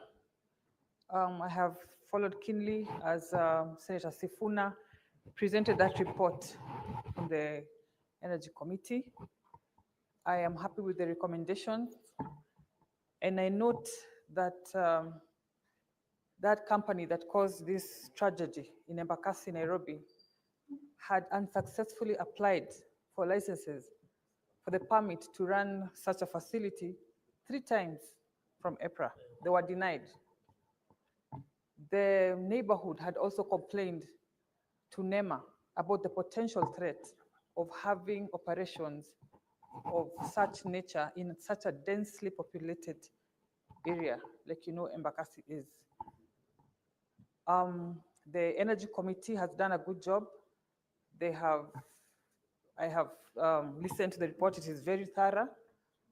And all I can say is that we hope that every single recommendation in that report is going to be implemented, not only to punish the errant company, but also as a deterrent of practitioners in this space to ensure that the lives of Kenyans are protected, and also as a deterrent of these bodies who issue the permits to see how they can have a coordinated approach so that you don't get a permit from EPRA and go ahead and get denied in NEMA. You meet the requirements in EPRA, but you fall short of requirements of NEMA, and so forth and so forth, Mr. Speaker. If, as a House, we can, I think I have heard Senator Sifuna referring to such a recommendation that we have a unified permit for such activities, if anything, to protect the lives of Kenyans and to have a conducive environment for such operations. Thank you, Mr. Speaker. Thank you, Senator Karen. Senator Samson Cherargei. Thank you, Mr. Speaker, sir. And thank you for holding forth. I saw you in the morning busy grilling your governor on issues of status of education in Bomet County. And I hope the governor was not crying, because the pictures we are seeing, I hope he had a problem with his eyes, because the pictures we are seeing. Maybe when you will get a chance, you will be able to tell us. Thank you, Mr. Speaker. I think I rise to support this motion. The issue of, Mr. Speaker, we were horrified when, and I want to ask EPRA, Energy Petroleum Regulatory Authority, under the law they are supposed to regulate, Mr. Speaker, sir. On many occasions, Mr. Speaker, sir, how would you allow, Mr. Speaker, a LPG gas company to operate within the residential area, Mr. Speaker? This country, there is so much impunity that even Jesus Christ was to come back to Kenya, he would be worried, because we have so many laws, many good laws, but the implementation and effectiveness of those laws, Mr. Speaker, sir, no one is complying with. The IPRA should not license, should have not even licensed such an LPG gas that is within residential area, Mr. Speaker. Even when we passed the issue of Alcohol and Control Act, the famous Mututo law, the issue of churches and mosques within residential areas. I have seen here in Nairobi, and my two sisters, Nairobi delegation, Senator Karen Nyamu and Senator, my good sister, Senator Mutinda, will tell you, I normally see environmental compliance officer running around in Nairobi, trying to tell people you cannot operate disco, you cannot operate mosque and churches within residential area, Mr. Speaker. Even the opening of bars, you cannot open within schools. There is a regulation that has been given, Mr. Speaker, sir. And therefore, we were horrified, and I think the least the Ministry of Energy through EPRA and other agencies can do is to compensate these families for the loss of lives and loss of property, Mr. Speaker, sir. We cannot allow as a country that the only thing EPRA is good at is to regulate prices. That is not what the law provided for EPRA only, Mr. Speaker, sir. EPRA under the law has more mandate than just telling us the price of petrol is 200 shillings, tomorrow is 100 shillings. I think there is a big confusion with even the management of EPRA that their work is to tell us whether fuel prices has gone up or has down. They must tell us when they are issuing licensing, who issued.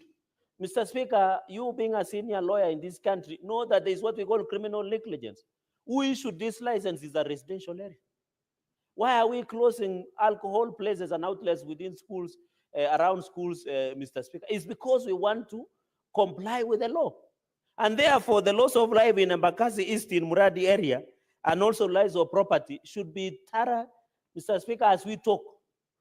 There should have been investigation and prosecution of the owners of LPG company, officers from IPRA who approve, officers from Nairobi City County, Mr. Speaker, sir. They should be in court facing prosecution for criminal negligence for the loss of property and lives, Mr. Speaker, sir. And therefore, I want to thank the Committee of Energy. Mr. Speaker, you remember in the last session, fortunately or unfortunately, you are not joining us, you are busy in litigation. We were able to sanction the Minister of Energy then. Then the Minister of Energy was being sanctioned by this House. We must, you remember the Solai Dam tragedy, Mr. Speaker, although you had not joined us. This House, when Chief Kiragu and County Commissioner and Canada were taking 20 million to families in Solai, it is the Senate that refused. And I'm happy up to today, the owners of Solai Dam, the likes of Patel, Mashakuru, are being prosecuted for criminal negligence for the loss of life on Solai Dam tragedy, Mr. Speaker. So on this LPG case that happened in Muradi area in Bakasi, Mr. Speaker, the EPRA must be charged, officials who approve. The environment, there is no much to expect from Nairobi City County. Because if the other day they were dumping garbage at the steamer house here in Nairobi, Mr. Speaker, there is nothing much to expect from them. Mr. Speaker, you have seen the issue of compliance officers and the EPRA, Mr. Speaker. Number two, so number one, the family should be compensated and for loss of life and property. Number two, Mr. Speaker, is the investigation and prosecutions of all these officers I have mentioned. And the inspection, the people who go, Mr. Speaker, for some of us, even, I used to be a seller of meat in my days at somewhere called King's Butchery in Mosoria Trading Center. The public health officers used to come. Mr. Speaker, when you walk to hustler shops, even in Bomet, Apo, in Chepalungu, and Longisa, when you walk, you see the wall is mosaic until it has lost color because there are many display of many things from public health, from county, from national government. So the person who normally go and inspects, what were they doing? We must be told, and that is the possibility of prosecution.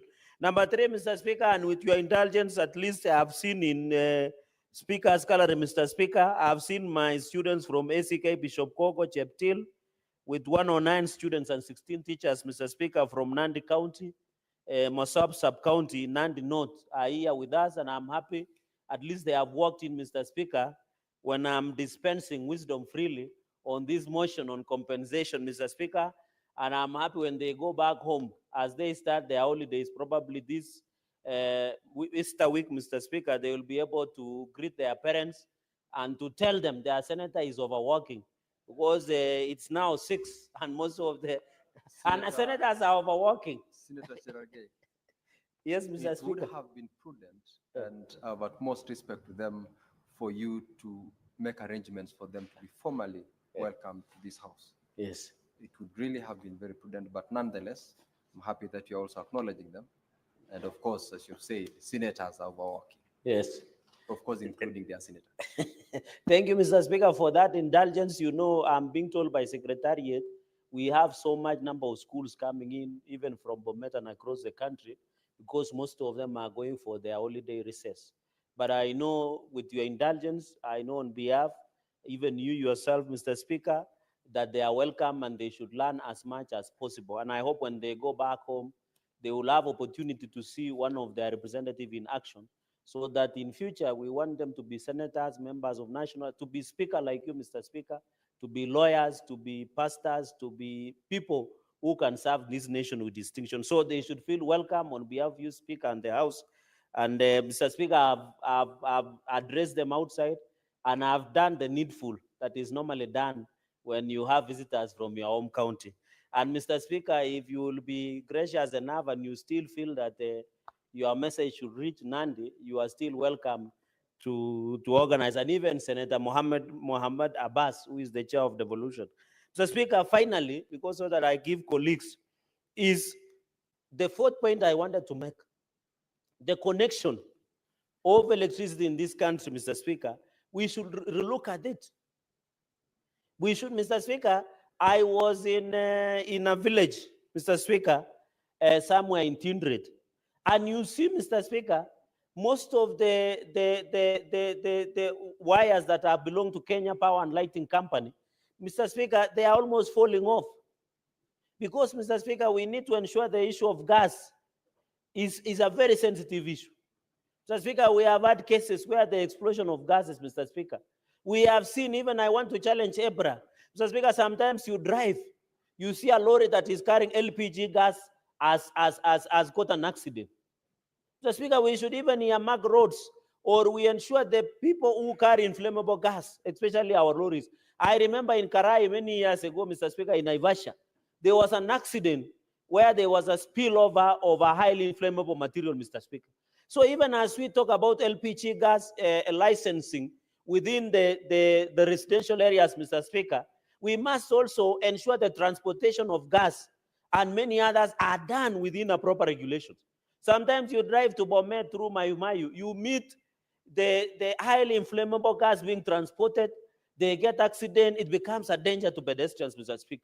Why don't we as a country even regulate and say the LPG gas carrying lorries, Mr. Speaker, should maybe have their own lane, or they should be driven at night, Mr. Speaker, or they should be driven at a particular speed, because most of them get accidents, Mr. Speaker.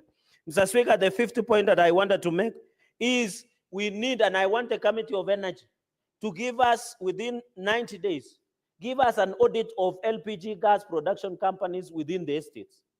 In fact, Mr. Speaker, I would have expected the committee by today evening, or by the laying of this report, Mr. Speaker, this motion, they should be telling us there has been an order by Iebc and through the Senate Committee of Energy that any LPG producing areas, liquefied petroleum gas plants within any residential area should be banned. That is the only way Kenyans will respect us as a house.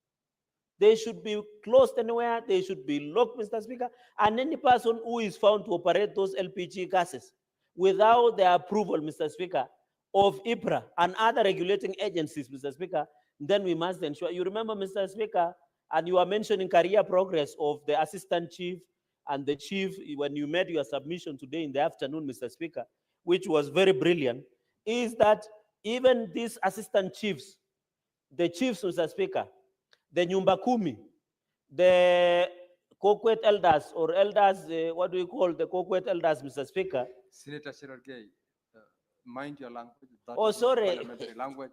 They are called village managers. No, you know, I've gone back to my village in Kapkeben. Mind Sorry, your my language. apologies. You're still in parliament. Mind the parliamentary language that is approved to be utilized while you are addressing the house. My apologies, Mr. Speaker, and I withdraw and apologize. You know, when I'm thinking, Mr. Speaker, I think in Kinande, then translate in English. So you have to forgive me, Mr. Speaker, for that slip of thinking or slip. It should be village elders. And you are very clear, Mr. Speaker, that in Gao, Mr. Speaker, you are very clear that we need career progression of assistant chiefs and chiefs, Nyumba Kumi and village elders. And you know, in a local, I think, where I come from, sometimes they are referred to Mukasa. Where you and me come from, they are referred to Kokwet elders with the indulgence of the standing orders, Mr. Speaker. Even where I come from, Mr. Speaker, those people are very critical and very important into our society. In fact, how do we ensure compliance and intelligence within a community? Mr. Speaker, we should ensure the Ngao have opportunity, Mr. Speaker. They should have an opportunity to give intelligence of this operated, Mr. Speaker, of this operated, how can I put it, this liquefied LPG gas, Mr. Speaker, that are normally operated so that we use Ngao.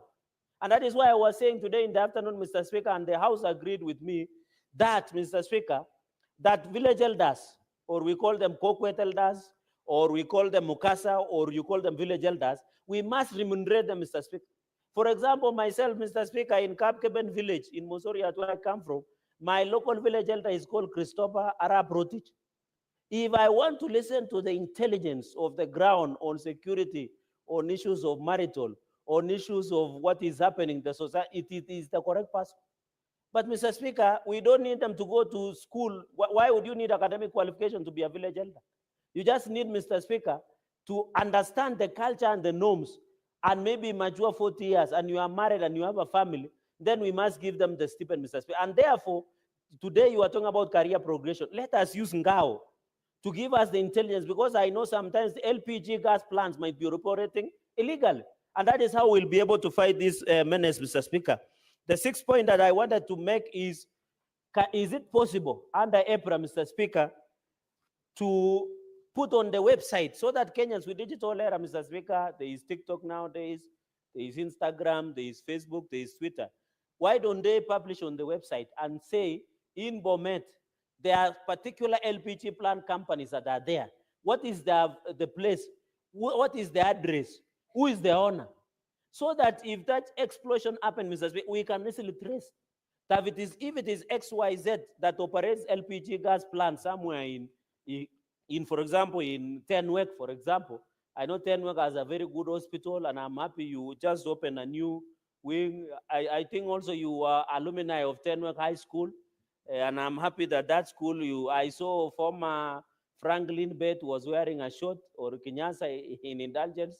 I didn't see you wearing, but I hope in future you can wear the old uniform, Mr. Speaker. So, well, let us know if, for example, in Tenwek, for example, is there an LPG gas plant, Mr. Speaker, so that we can audit, so that when we tell Wananchi, Mr. Speaker, go and confirm. Nowadays, with the era of information, it is very easy, Mr. Speaker, that we are going to ensure, Mr. Speaker. Mr. Speaker, and therefore we must give even your visitors that are still here, Mr. Speaker, you know there were quite a number. There were 109 students from ACK Cheptil, ACK Bishop Kogo Cheptil School in Masab Sub-County, Nandi North, Mr. Speaker. There were many of them. Now, this is a generation of information. In fact, these young girls and boys who are seated here know more than us, because this is a generation of digital, this is a generation of information. They know a lot of things, unlike our era, Mr. Speaker. I don't know the other ones who are called Gen Z. There is the Alpha. I don't know which group is this, but they know much more than we know as during our era, Mr. Speaker, because these are digital and information age, and we want to wish them well as they go back to school and continue to learn, Mr. Speaker. So on this issue of regulation of EPRA, we want to urge them, Mr. Speaker, let us have people who do their job. EPRA, your job is not only to read the prices of petroleum from January to December. Let us see EPRA in action, Mr. Speaker, so that we are very ensure, Mr. Speaker, so that there is accountability.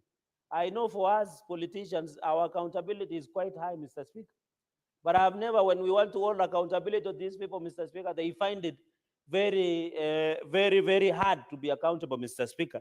Therefore, I want to say this motion and the report of the Committee of Energy on the issue of inquiry into the LPG gas explosion in Muradi area, Embakasi, Nairobi City County. The Kenyans who lost their lives and property must be compensated. The people who committed criminal negligence, including the owners, regulators, and approvers, must be criminally charged for criminal negligence. And finally, Mr. Speaker, the LPG gas plants in our estates, in residential areas, must be immediately shut down. And finally, Mr. Speaker, compensation must happen. And finally is to urge EBRA to do more than just reading the prices of fuel from January to December. With those many remarks, Mr. Speaker, and indulgence, I beg to support this motion on that came on behalf of the Energy Committee on the issue of LPG and in Muradi area in Embakasi constituency in Nairobi City County. With those many remarks, Mr. Speaker, I thank you.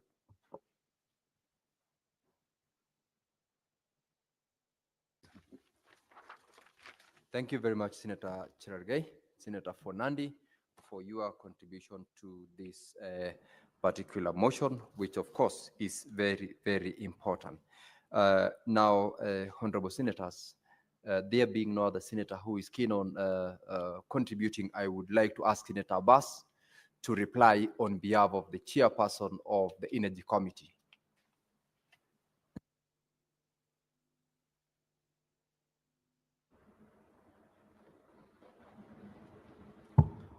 Thank you, Honorable Speaker. Honorable Speaker, on behalf of the Committee of Energy report that has been presented, I want to join my colleagues also to commend the committee for the excellent report they have done, and thank the Senator and those who have contributed. Honorable Speaker, as you're aware, this report is of national interest, and I think we need to have more times of debating, and therefore I beg to reply with those remarks. And pursuant to Standing Order 663, I request that the putting of the question be deferred to a later date. Thank you, Honorable Speaker. Thank you, Senator Abbas. Pursuant to the provisions of Standing Order 66, the putting of the question as regards this motion is deferred to a later date. Now, honorable senators, with that, we have consulted with the chairperson of Devolution Committee, the Devolution and Intergovernmental Relations Committee, with regards to the motion under order number 18. And in the absence of member to second, we will defer moving of that motion. Similarly, Standing Order 19 serves the same fate. Now, in the absence of the movers of orders under Standing Order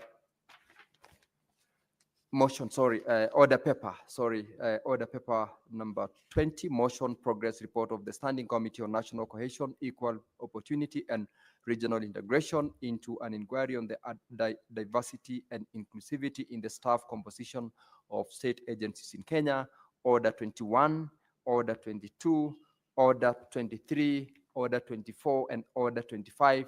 The movers are absent in the House. All of them are hereby deferred to a later sitting of the House. Now, honorable members, you may rise. Honorable senators, and therefore, there being no other business, the Senate stands adjourned until Tuesday, 8th of April, 2025 at 2:30 p.m.